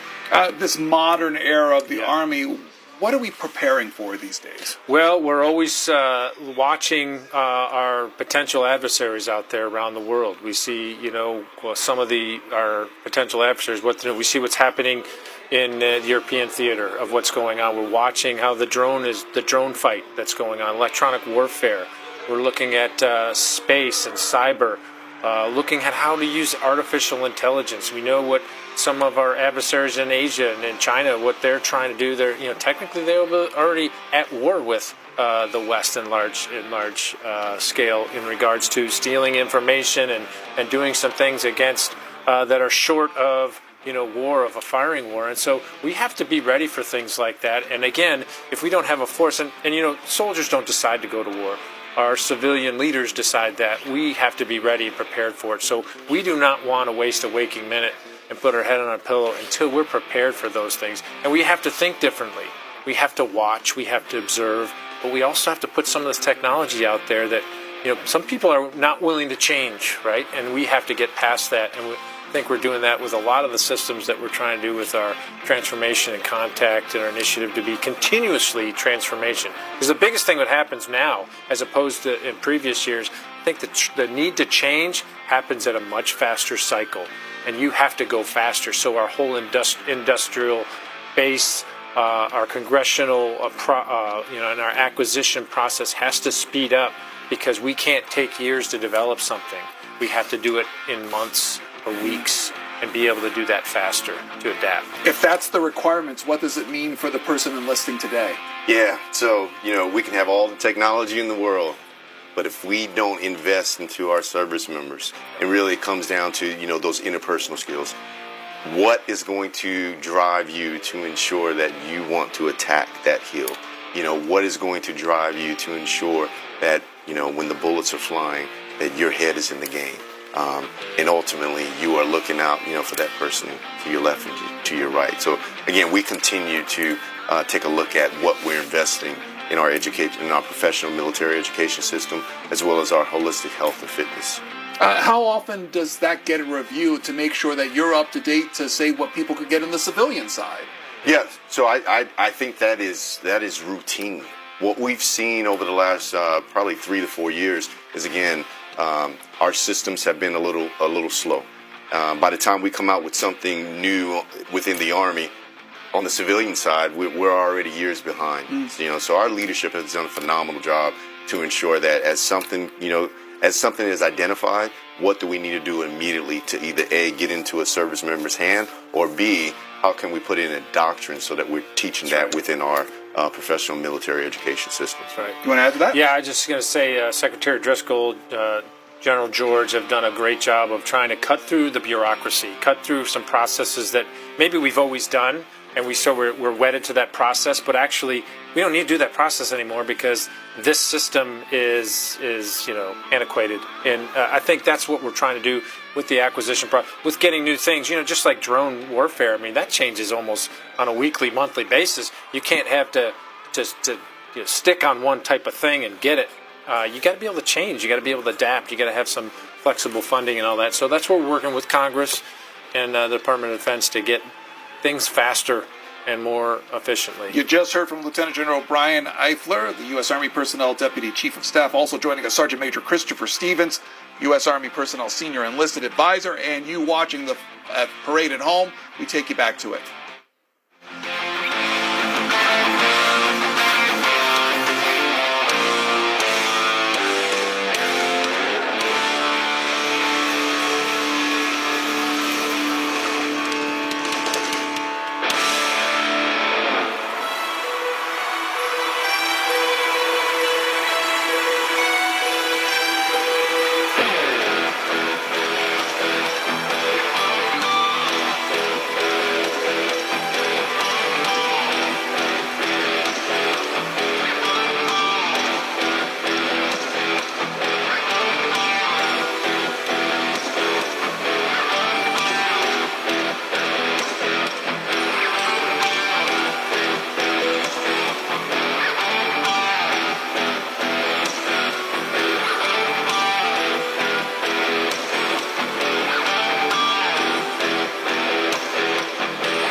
The unit before you is a platoon from the multi-purpose company's 2nd Battalion, 327th Infantry Regiment, 1st Mobile Brigade, 101st Airborne Division, Bastogne. They are showcasing the Army's Transformation in Contact Initiative, a program that allows the Army to rapidly test, evaluate, and equip our soldiers with the newest technologies.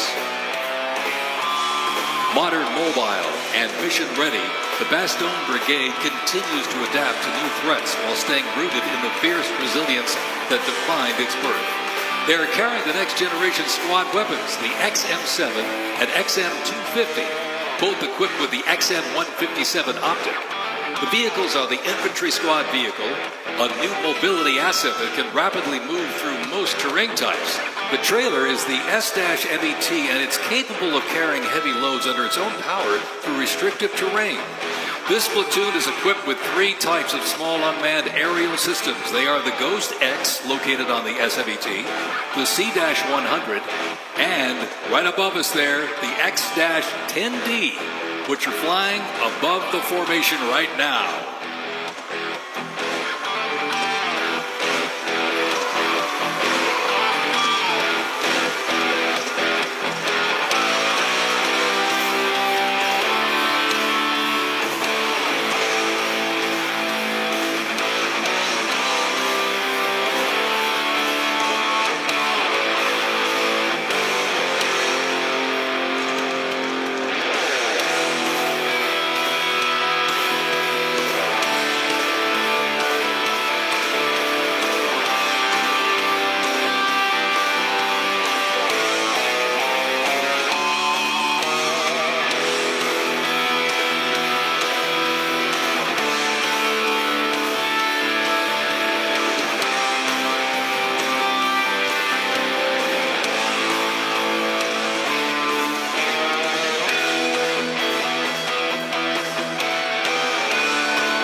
The fighting vehicle has proved itself to be lethal and survivable in multiple theaters since it first fielded back in the 1980s. Designed as a troop transport tank killer and to match speed with an Abrams tank, the Bradley is a fierce fighting machine. The Bradley accompanies American troops often with the M1A1 Abrams tank nicknamed the Beast and Whispering Death because of its firepower, accuracy while moving, and its stealth. Together, they offer mobility and firepower, a fearsome combination.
sky, the AH-64 Apache. It's the premier attack helicopter in the world.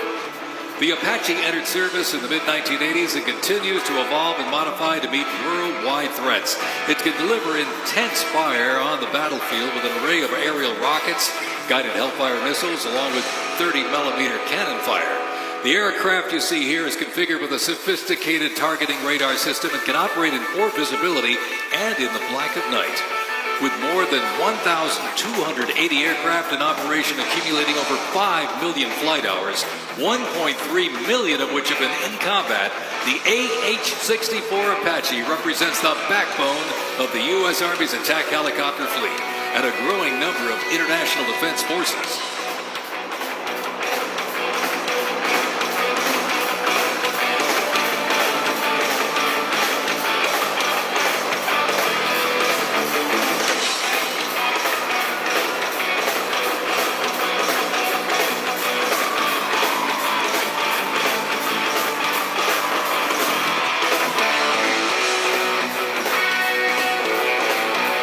Special thanks to our sponsor, Lockheed Martin.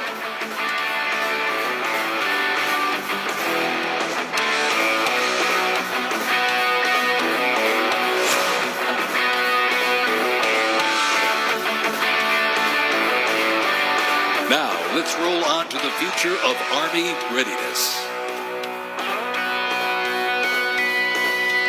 The Army Research Laboratory robot dogs reflect the latest in Army innovation. Look at this.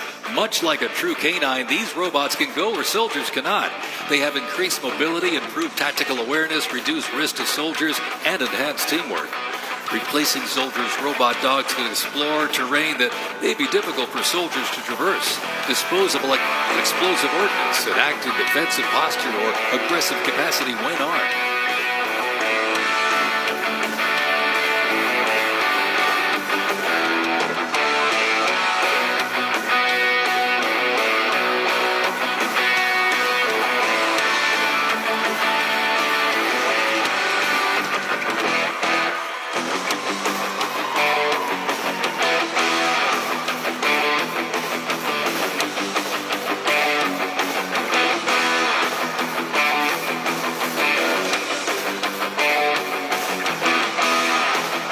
Ghost Robot Dog is another innovation that can adapt seamlessly for various missions from recon to bomb recognition.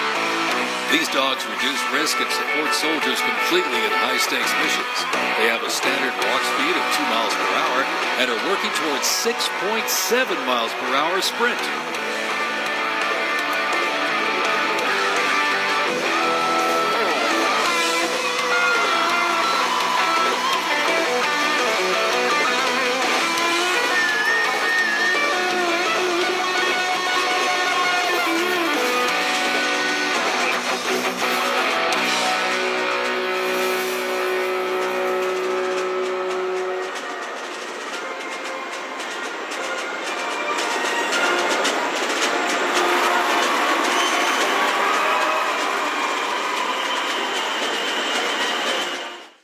Some flying machines, some four-legged machines. It's all part of the future aspect of the Army. What's important to know about the future of fighting war, especially warfare within the Army? Well, you know, we can be 100% wrong at guessing what the future warfare is, and we can get it 100% wrong. What we can't do is get it 100% wrong. We have to get some of it right. And so if we're not testing new innovative ideas, new techniques, tactics, procedures, new technology, as you just saw out there, some autonomous vehicles and things like that. If we're not doing that, we're going to fall to the wayside. So we always have to be transforming. We always have to be looking at new and innovative ways. Sometimes these ideas come from privates. Sometimes they come from the civilian sector. But the whole Army has got to be all together on trying to find a better way to do this, do some of the things that we do. And Sergeant Major, I suppose for those who are listening, if they're technologically minded, computer science minded, they want to go into those fields, there's an opportunity there too. Yeah, Mr. Pedro, I was just thinking that that's a new market that we're tapping into, so again, there's plenty of, youth out there, young adults who might not be in college right now, but they have this skill set because they developed it on their own. I mean, we see, 5-year-olds who start off early, right, doing this. And then there's a society of America that are in technological schools or trade skills. So again, the normal thing that we were doing before, we're just going to high schools or to colleges.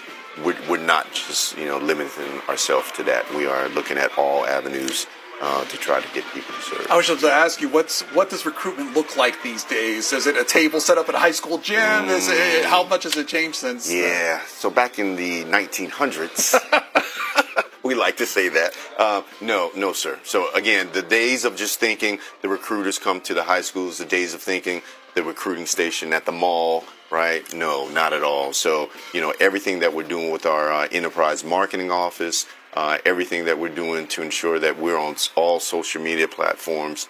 Yes, we still have commercials, that we'll show on TV, and we've done a phenomenal job within Recruiting Command with that. But again, we're not just, doing what we were doing before when it comes to how do we, touch and prospect throughout both the continental United States and OCONUS. And Lieutenant General, that's widen the net. I guess you got to do that as part of your job. Yeah, and we just saw West Point, United States Military Academy, go across there with General Gillen, a good friend of mine. We went to Ranger School in 1989 together. That's how long I've known him. But even at West Point, and trying to recruit the right type of people that want to serve in our nation.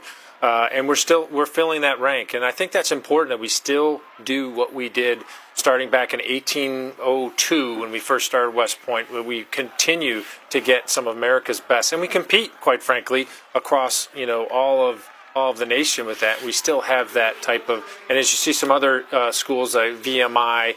That's out there. I think the Citadel, Texas A&M, you can see them because they got their boots and their unique uniforms. Howdy, that's right. The Aggies there, and just highlighting there's other ways to serve. You could go into one of these ROTC types or go into West Point, or you can enlist. So many options to make a difference. What we want to make sure is that the people consider serving, because it is more than what most people understand. Like you say, you don't have to go to a brick and mortar recruiter. You can do a lot online now to see, and so we're trying to, as Smoke said, proliferate the information so people are more well informed and can make a better decision. Lots of bands, lots of music, and this parade will take you back to it. Generations to come.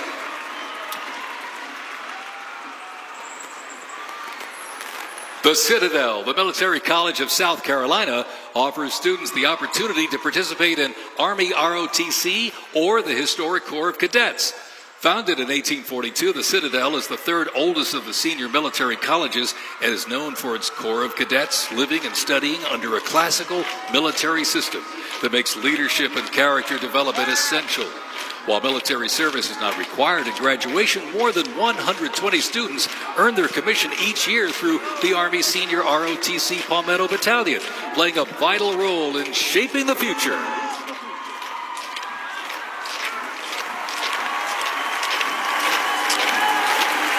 As one of the nation's senior military colleges, Texas A&M University is home to both Army ROTC and the renowned Corps of Cadets.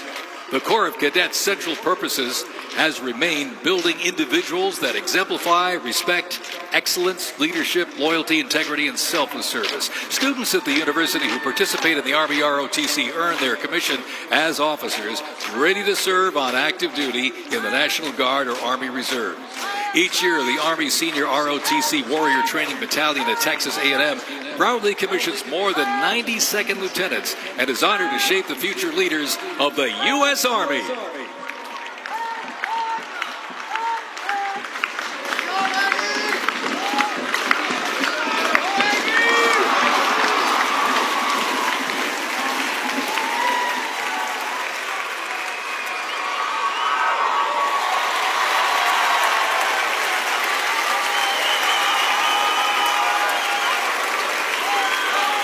In a powerful display of commitment, these future soldiers will raise their right hand and take an oath of enlistment, pledging to serve our nation. This joint formation is proudly led by the Joint Task Force, National Capital Region, and the Military District of Washington Retention Team.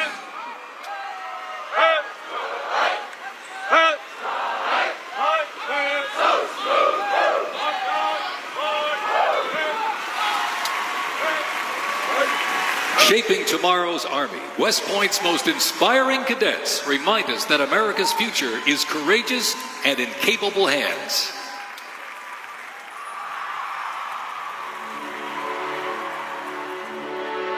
The pride to serve my country knows that I'm doing it not for myself. Every day I put on the uniform, I'm not just representing Caroline Robinson. I'm representing my company here at the Academy. I'm representing West Point. I'm representing the United States Army, and ultimately, I'm representing the United States of America. I really came to West Point because belief in the American dream and giving back to our country. You're a part of something that is much bigger than yourself. You're a part of a tradition of excellence and a legacy that's connected not only to the Academy, but to the American Army. I'm surrounded by people who want to make themselves better and serve our country. Excellence is their baseline, and that to me is what it means to be a West Point cadet. From the earliest days of our nation, this supreme tradition of American military service has been passed down from soldier to soldier and generation to generation, and it's a beautiful thing to watch. My brother preceded me here, and originally I didn't really know what West Point was until he came. But when I saw the mission that they were committed to, of upholding the principles of American democracy and protecting the Constitution, I knew it was somewhere I had to be. Every time that we lived outside of the United States, I always developed this sense of gratitude and pride of being an American, and I wanted to give back to my country what it gave to me. And it wasn't until I zipped up the blouse and I put the belt on for the first time that I realized that I was going to be serving my country, and it felt right. West Point was the place that I needed to be, and more importantly, the Army was where I wanted to be. I just looked to the left and right over basic training and realized that we all had the same American patch on our shoulders, that we're all fighting for the same thing. I mean, there was no better feeling in the world knowing that every single person around you is committed and willing to die for that mission. You came for excellence, you came for duty, you came to serve your country, and you came to show yourselves that you are among the smartest, toughest, strongest, most lethal warriors ever to walk on this planet.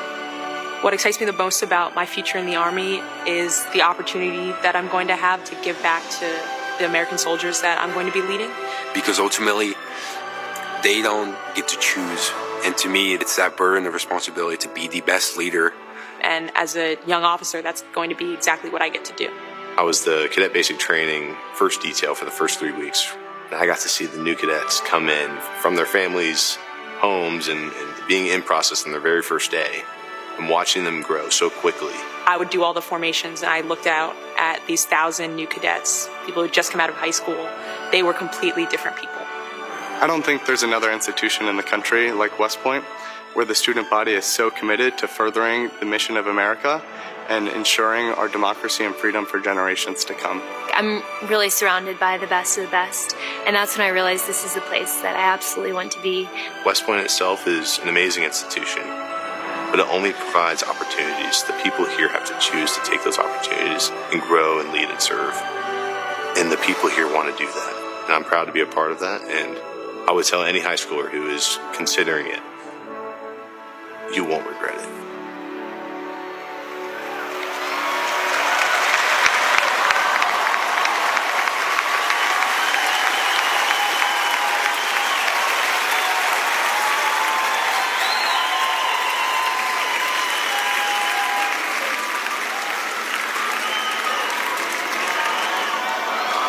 Left. Pace. Mr. President, First Sergeant Norton reporting for duty, sir.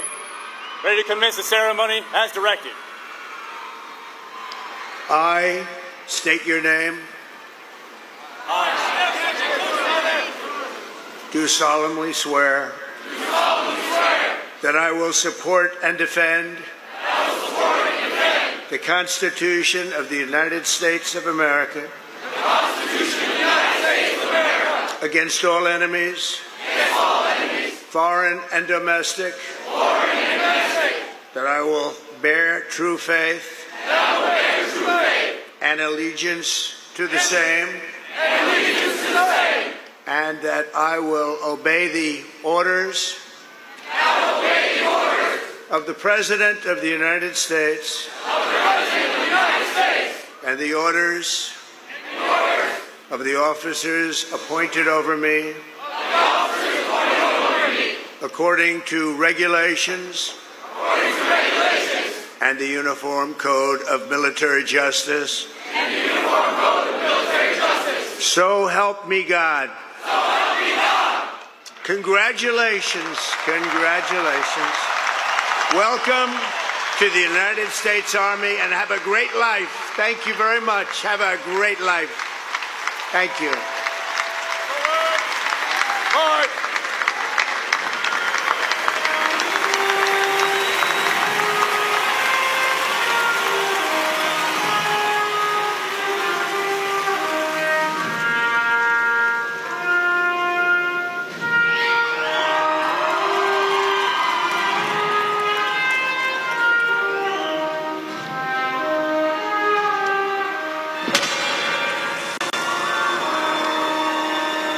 Ranger School is the best life insurance policy for our Army. It will always end with two people facing off with each other, and we need young leaders to be able to close with and destroy the enemy and defend our nation's interests forward. Surrender is not a Ranger word. It's not an option. I know that I'm not going to be able to get to do this again. This is my chance. It all starts at the legendary Ranger School, the crucible where these elite warriors are forged. It has been described as the longest approved gut check in the Army. Over 62 days, students will patrol hundreds of miles over mountains and through swamps under the crushing weight of their equipment. All the while, they are deprived of both food and sleep, forced to perform at the very edge of their physical limits. But it's not just the physical challenges that make Ranger School so intense. The mental strain will break these soldiers down to their core. If I have a come to God moment, I take my PC off my patrol cap, and on the inside of that, my commander gave me a Ranger tab, the yellow and black one that you get during graduation, and I pinned it to the inside of my PC. Ranger School is not for the faint of heart, but for those who are up to the challenge, it is the ultimate proving ground. They already didn't have enough beds for people in our company. And our eyes reminded us that we don't have enough beds because there's not going to be this many people by tomorrow. Just a slight reminder that there's too many of you anyways, and not all of you are going to pass. Rangers, if you don't figure it out, you're about to get another casualty. It's completely different than what people would think Ranger School is like, but you can't put that into words, so it's hard to tell somebody something that you have to experience for yourself. They got a saying, it's called as the tab turns. So Ranger School is continuing to change and to develop, but at the end of the day, it is the same, right? They're always going to put you in scenarios that is going to test like your ability to actually make decisions on the ground. As you go through Ranger School, it is a gut check. It's going to check you out. And what's going to get you through it is whether you have it or not. Thousands and thousands of soldiers train all their lives to come here, prepare themselves to come to Ranger School, and only a few hundred leave here every class with the tab. It's not for everyone. I'm not going to leave until I get it, so just buckle down, stop complaining, and just get the job done.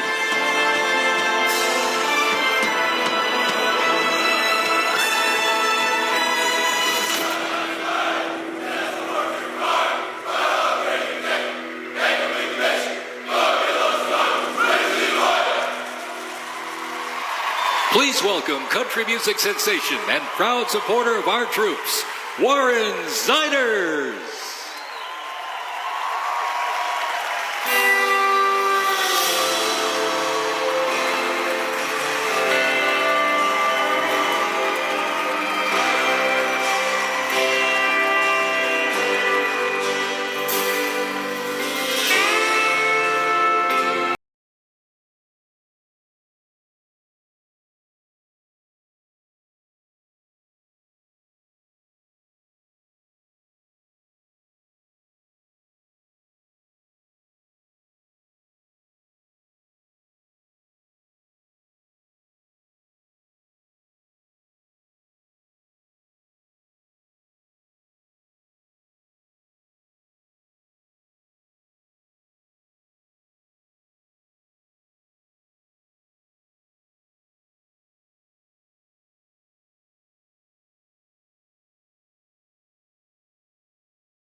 as we're finishing up, the President of the United States expected to make remarks in just a few minutes from now.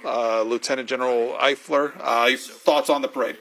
I thought it was a very good parade. The weather cooperated. You got to see 250 years of history, a slice, just a small fraction of the mighty sovereignty of America in the form of the Army go across the streets of D.C., and I appreciate that we were able to share it with you, Pedro. Sergeant Major. Yes, just makes me think about, again, out of those 250 years, the 32 years that I've had the opportunity to serve, the relationships, that I've forged along the way, what people have invested in me along the way. I would not trade it for anything in the world. If you are out there and you're thinking about it, don't think, act. Like, do it. Just I was going to ask you what the message is. If someone was Yeah. making this decision right now, maybe watching this, or maybe they were already thinking about it, what would you tell them? Yeah, so the most important thing is, this is not the Army that, your father, my grandfather, that they served in.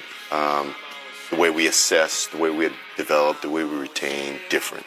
But what hasn't changed, standards, discipline, and our values as an Army, it's always remained the same. So again, hey, if you think you're up to the test, come see us. We got something for you. We're here for you. Lieutenant General, so what would you tell somebody who's thinking I about would it? say the same. It changed my life. It made me a better person. It made me a better, husband, father, son, brother, friend, and a citizen.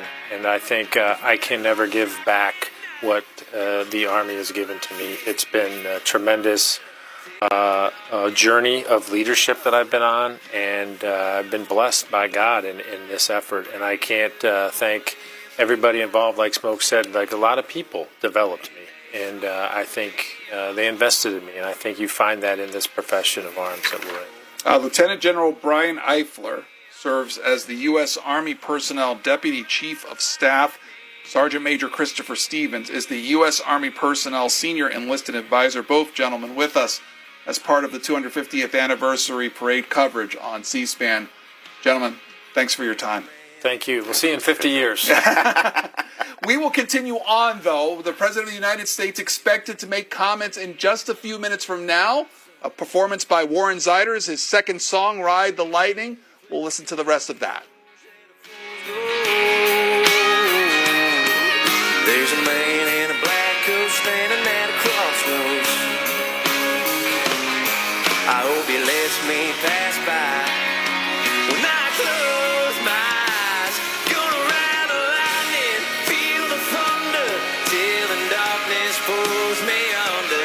Gonna fly on wings of fire, breathing good, Lord, lifts me high. Saying, oh, when they call me home. Saying, oh, when they call me home. Gonna ride the lightning, ride the lightning, ride the lightning.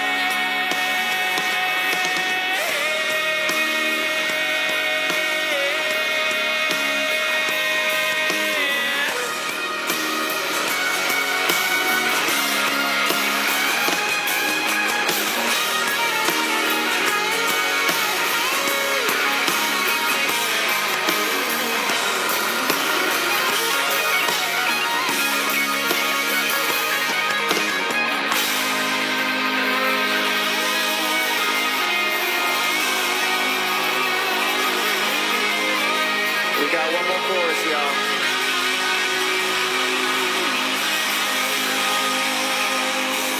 Gonna ride the lightning, feel the thunder, till the darkness pulls me under.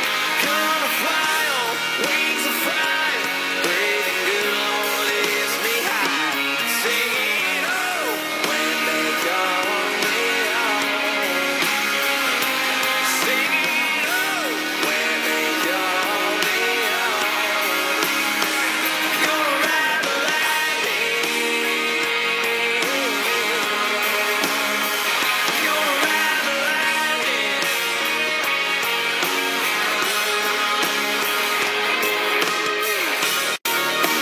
Ladies and gentlemen, everybody here, everybody that has attended tonight, I just want to say thank you so much. And I'll leave y'all with this. I'm Warren Zeiders, y'all. Thanks for having me.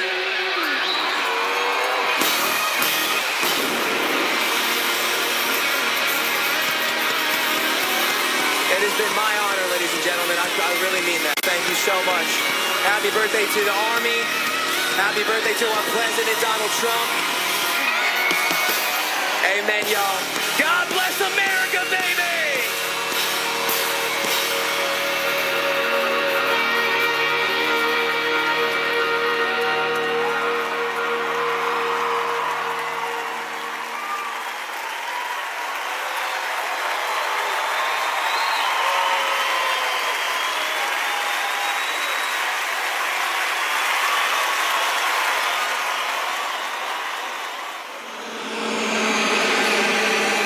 This week we honor 250 years of valor and glory and triumph by the greatest fighting force ever to walk the face of the earth, the United States Army.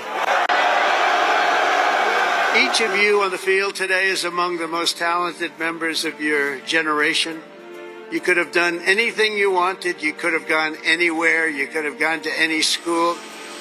Matt's incredible heroism helped ensure that not a single American soldier died in the Battle of Shock Valley. For 2.5 centuries, our soldiers have marched into the raging fires of battle and obliterated America's enemies. The dignity, daring, and devotion of the American military is unrivaled anywhere in history and any place in the world. Our soldiers do not rest until they win. Our citizens know that you're standing guard, killing terrorists, crushing our enemies, and keeping America safe. But you're also keeping it strong and proud and mighty and free. This week we remember that we only have a country because we first had an army. As President of the United States, let me express my undying gratitude for every soldier here today, for every veteran and their incredible families, and for every patriot who has worn the uniform. Our debt to you is infinite and everlasting. With the grace of God, America will always prevail.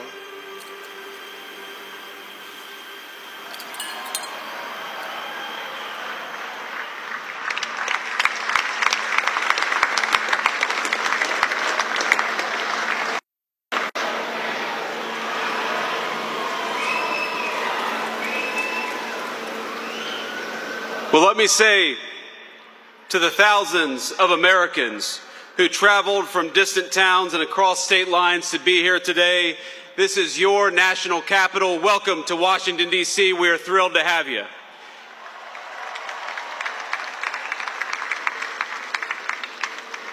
This evening, as we celebrate the 250th anniversary of the United States Army, the oldest branch of the greatest fighting force ever known to man, I want to say to all the soldiers all across our nation's capital and all across the world, happy birthday, soldiers. We're proud of you.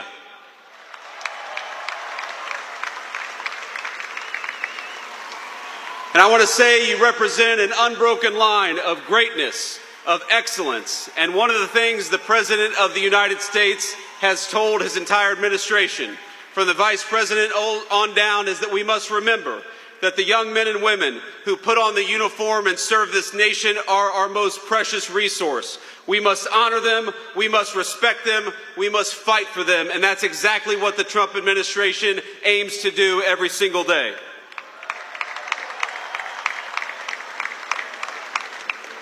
And so to our soldiers, we're so proud of you, and let me tell you that the way that we honor and respect you is, number one, we never ask you to go to war unless you absolutely have to. And number two, when we do ask you to go to war, we give you the weapons and the support needed to kick the hell out of the enemy and come back home safely.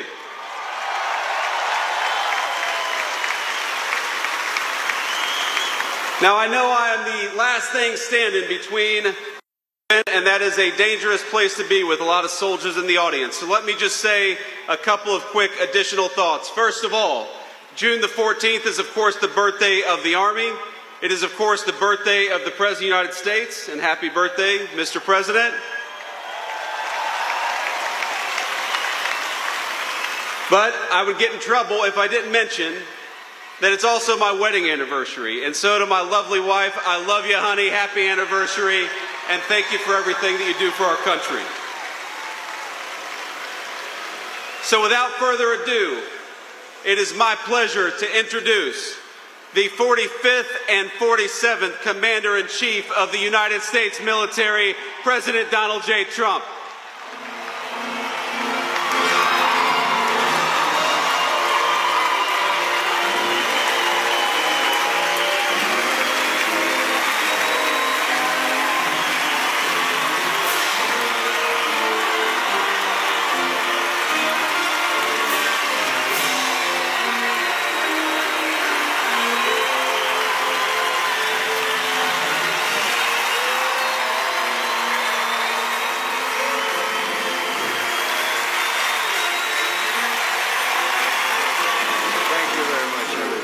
Thank you to Vice President Vance, and thank you to our wonderful First Lady, and above all, thank you to the greatest, fiercest, and bravest fighting force ever to stride the face of this earth, the United States Army. Thank you very much.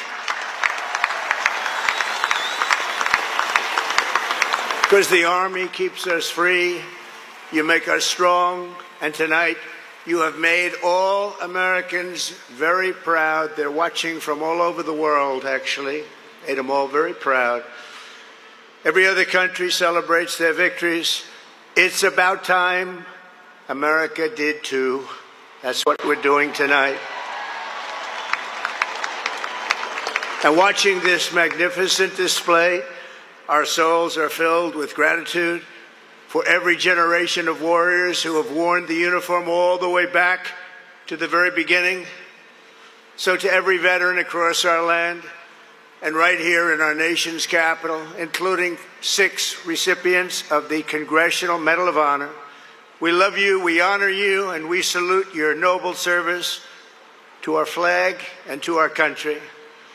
As we celebrate tonight, we also think of the hundreds of thousands of Army soldiers who have made the supreme sacrifice for our nation and selflessly laid down their lives in every war, from the Revolution to the War on Terror. To the Gold Star families with us today, the courage of your heroes is the bedrock on which our entire nation stands. We thank you. Yes, we thank you. Today we commemorate an event that did not just change American history, but changed the history of the entire world. With the creation of America's Army on June 14th, 1775, liberty got its shield and the freedom got its sword. Those first Army patriots in the American Revolution fought against a fearsome enemy and impossible odds, but they were armed with a righteous cause. They were led by an indomitable commander, a truly great man, General George Washington, and they were united by an eternal creed.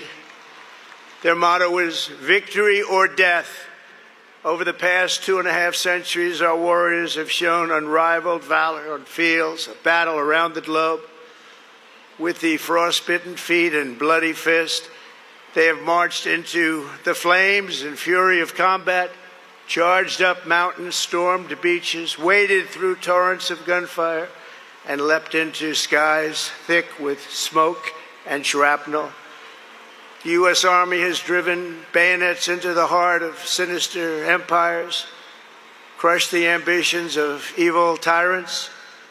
Beneath the threads of American tanks, it's done so well, it's done so much, and sent the devil himself flying into full retreat. Time and again, America's enemies have learned that if you threaten the American people, our soldiers are coming for you. Your defeat will be certain, your demise will be final.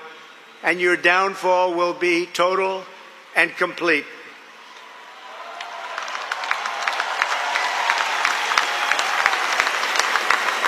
Because our soldiers never give up, never surrender, and never, ever quit. They fight, fight, fight, and they win, win, win. And that's why no institution in history has entered more names into the roster of American heroes than the U.S. Army, the Congressional Medal of Honor, more than anyone or anything. There was Mad Anthony Wayne, asked by George Washington to lead a daring midnight raid up the cliffs of Stony Point with unloaded muskets and only their bayonets to fight the redcoats. Mad Anthony replied, "Issue the order, sir, and I will storm into hell for you." Then there was the Civil War general, John Corse, shot in the face in combat. He fired off a message to his commander: "I am short a cheekbone and one ear, but I am able to whip the hell out of all of them." He stayed on the front lines, it seemed forever. In World War II, there was the great Creighton Abrams, besieged on all sides by the Nazis at the Battle of the Bulge. He boldly proclaimed, "They've got us surrounded again, the poor bastards." This is the fighting spirit and unyielding force of the U.S. Army.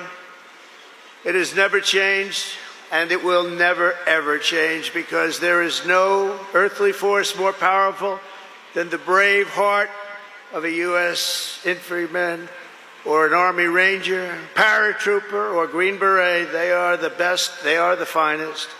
From Bunker Hill to San Juan Hill, from Gettysburg to Guadalcanal, from Yorktown to Shiloh, and from the trenches of the Argonne to the mountains of Afghanistan, the Army has forged a legacy of unmatched courage, untold sacrifice, and unequaled and undying glory. Our soldiers have poured out their blood by the bucketful on Missionary Ridge and Heartbreak Ridge, on the sands of Sicily, Normandy, and the Philippines, and on the dusty streets of Da Nang, Baghdad, and Fallujah. Thanks to their extraordinary service and devotion, 250 years later, America stands tall, America stands proud, and America stands free. We're the hottest country in the world right now, and our country will soon be greater and stronger than ever before. Down through history, we've been blessed beyond words by this valiant legion of Army warriors and patriots, heroes and legends. And tonight we affirm with unwavering certainty that in the years ahead and in every generation hence, whenever duty calls and whatever danger comes, the American soldier will be there.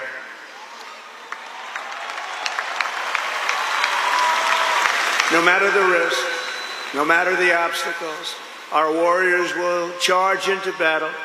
They will plunge into the crucible of fire, and they will seize the crown of victory, because the United States of America will always have the grace of Almighty God and the iron will of the United States Army. Congratulations to everybody. We love our country. We've never done better. Thank you. God bless you. God bless the Army, and God bless America.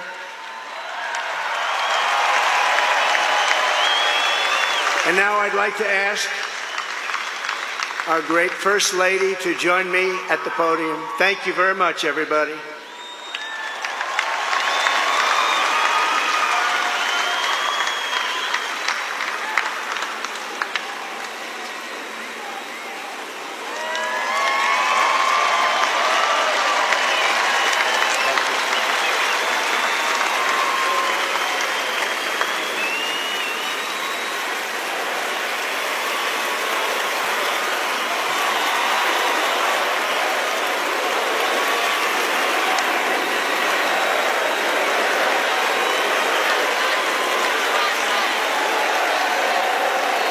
Mr. President, on behalf of the United States Army, the Army Golden Knights, I would like to present to you this flag, which was flown over our nation's capital in free fall during the Army's 250th birthday celebration.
Work for all my life, and I had to start again with just my children and my wife.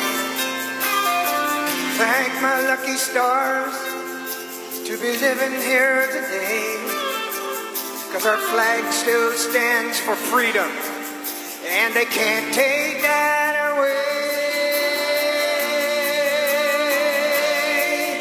And I'm proud to be an American, where at least I know I'm free. And I won't forget the men who died, who gave that right to me. And I gladly stand up next to you and defend her still today. 'Cause there ain't no doubt I love this land. God bless the USA.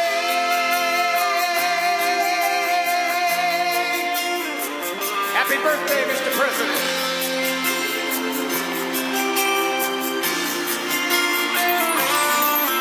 From the lakes of Minnesota to the hills of Tennessee, across the plains of Texas, from sea to shining sea, Detroit to Houston, and New York to LA, there's pride in every American heart, and it's time we stand and say, sing it with me. I'm proud to be an American, where at least I know I'm free. And I won't forget the men who died, who gave that right to me. And I gladly stand up next to you and defend her still today. 'Cause there ain't no doubt I love this land. God bless the USA.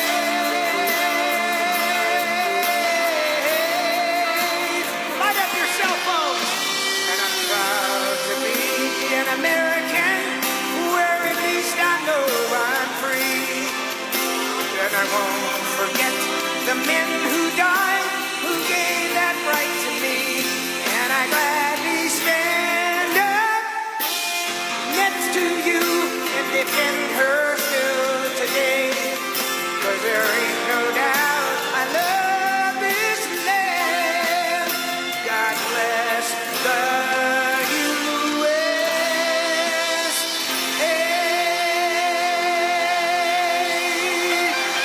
God bless the United States Army.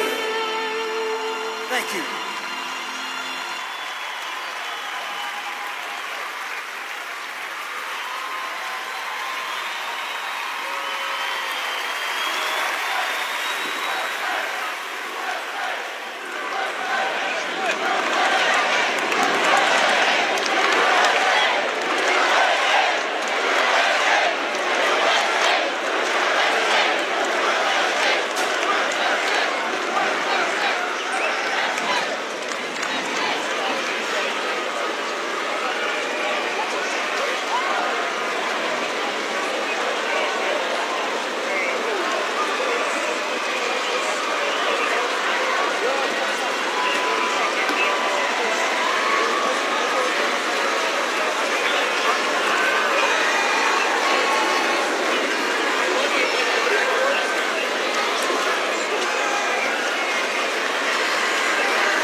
Continuing our coverage of the 250th anniversary of the U.S. Army. We are set in just a short while to conclude the activities of the evening with fireworks.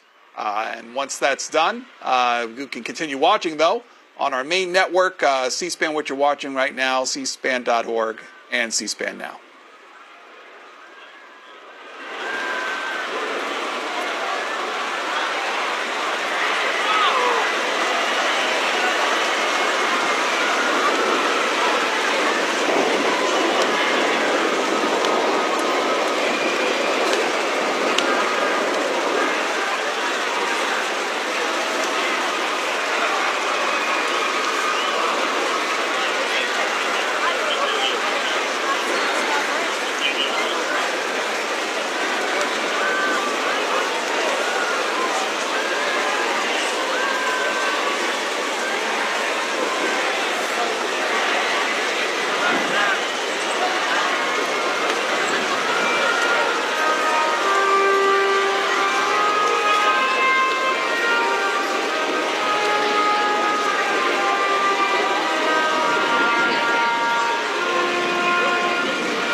Thank you, U.S. Army.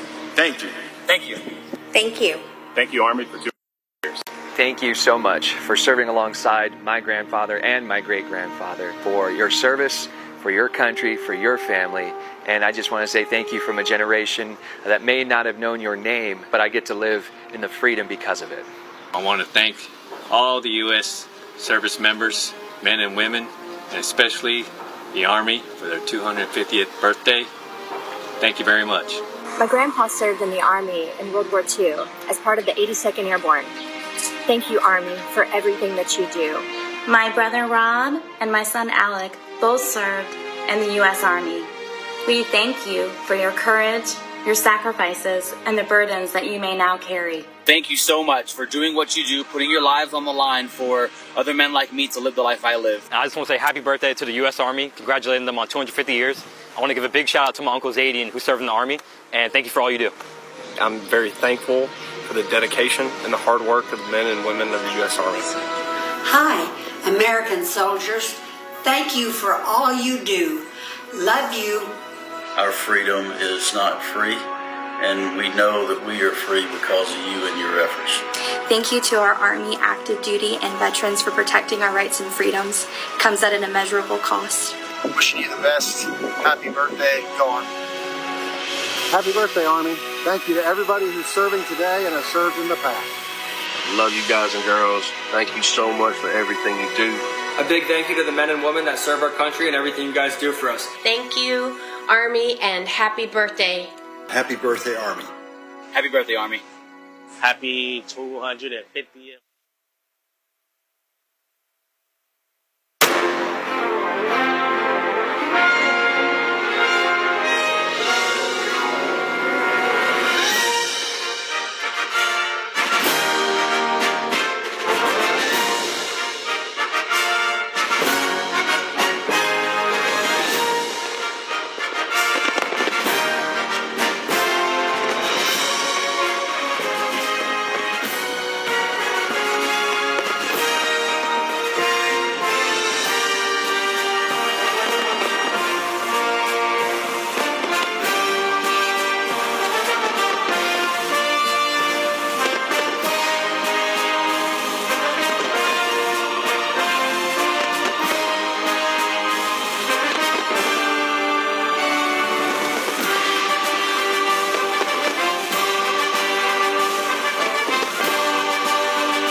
raised my right hand, I swore an oath to every generation before me. I wear the same branch insignia as the soldiers who crossed the Delaware. Before there was a nation, there was an army.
We've seen what division costs. I serve because unity is worth the fight. I carry that legacy forward every time I put on this uniform.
Both of my grandfathers served in the Second World War. They answered the challenges of their time, and it is my goal in this uniform to answer and meet the challenges of my time head on. He ain't heaven, he's my brother.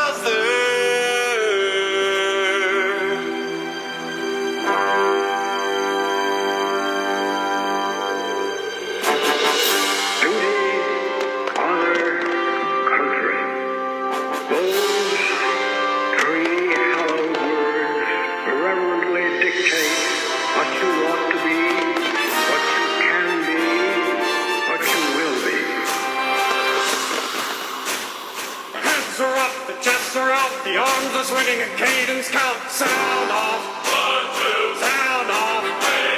Bring on down. 1, 2.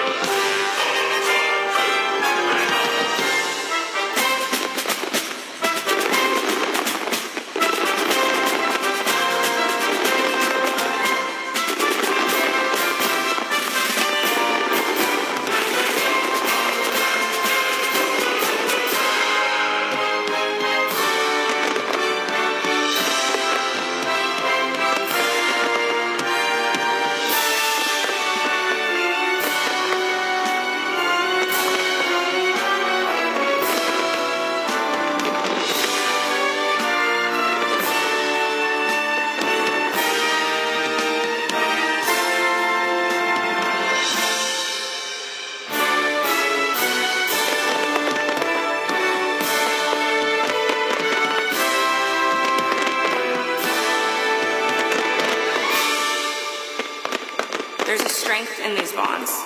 There's a realness to these bonds. It's not just because this is your team, it's because your life depends on these people.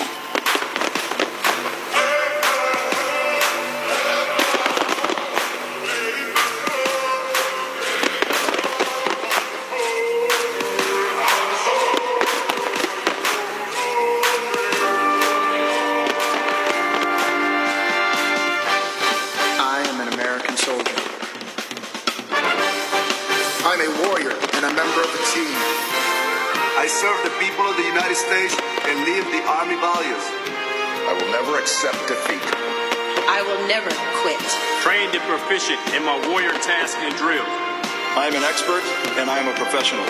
Enemies of the United States of America in close combat. I am a guardian of freedom and the American way of life. I am an American soldier. I am an American soldier. I am an American soldier. So on we go. His welfare is my concern. No burden is he to bear. We'll get there. For I know he would not encumber me. He ain't heavy. He's my brother. My brother, yeah. He ain't heavy. No, no.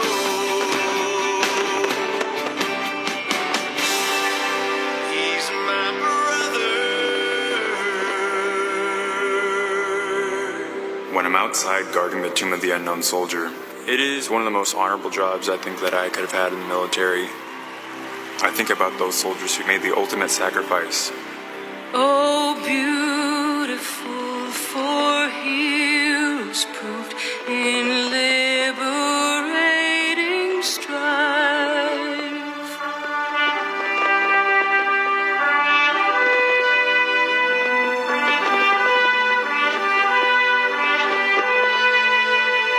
Who more than self their country loved, and mercy more than life.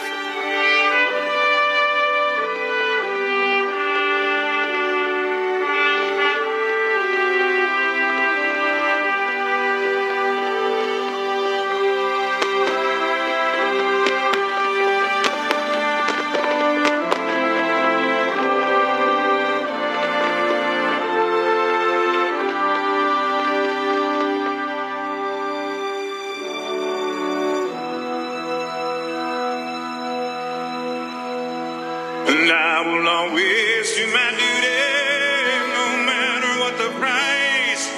Hey, I've counted up the cost. I know the sacrifice. Oh, and I don't want to die for you. But if dying's asking me, I'll bear that cross with honor. Hey, freedom don't come free. I'm an American soldier, an American. Beside my brothers and my sisters, I will proudly take a stand.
uniform? I believe this uniform is a symbol of trust, and it represents the highest ideals of our country.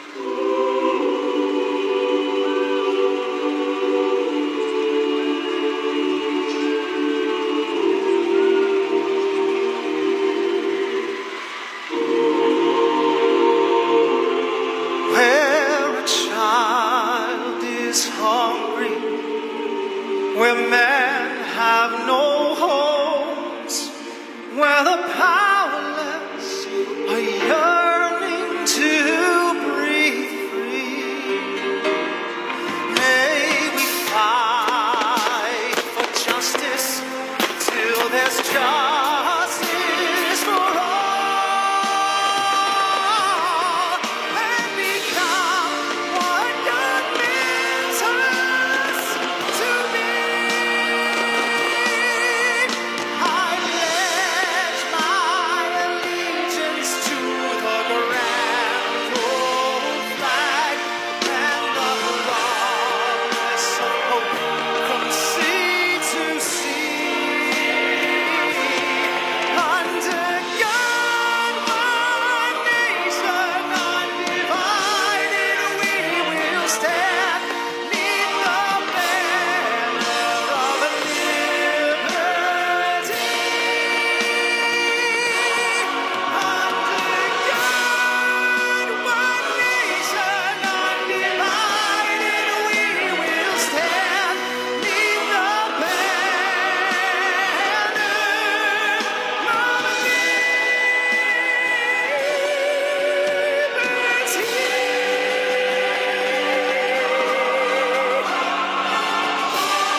Thank you for joining us on this historic occasion. A special thanks to Scott's Miracle Grow and all of the terrific America 250 sponsors that helped make this monumental event happen. And to you here in our audience or watching at home, to those in our U.S. military who are currently serving, have served, or being remembered, thank you for celebrating in the greatest country in the world. God bless you and God bless America. Good night.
Monday, Attorney General Pam Bondi hosts the first Religious Liberty Commission meeting established under an executive order by President Trump.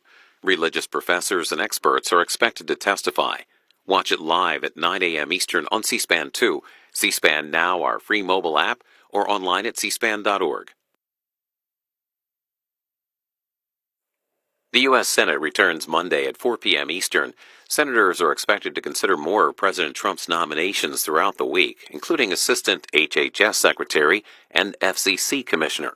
The Senate will vote Tuesday on final passage of legislation aimed at creating a federal regulatory framework for payment stablecoins in the crypto market. The U.S. House continues its recess over the Juneteenth holiday. Members will return for votes on Monday, June 23rd. Watch live coverage of the House on C-SPAN, see the Senate on C-SPAN 2, and all of our congressional coverage is available on our free video app C-SPAN Now and online at cspan.org.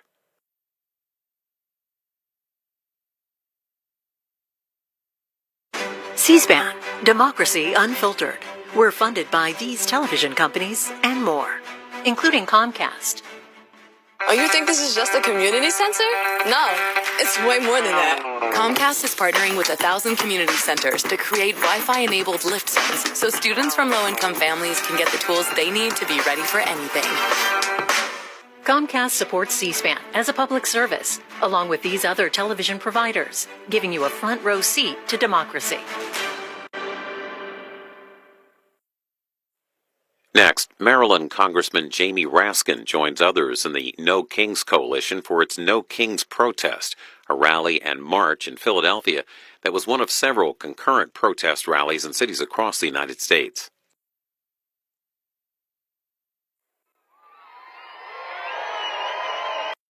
Before I say anything today, I want us to take a moment and consider the violence that we heard about this morning in Minnesota. I want to ask Reverend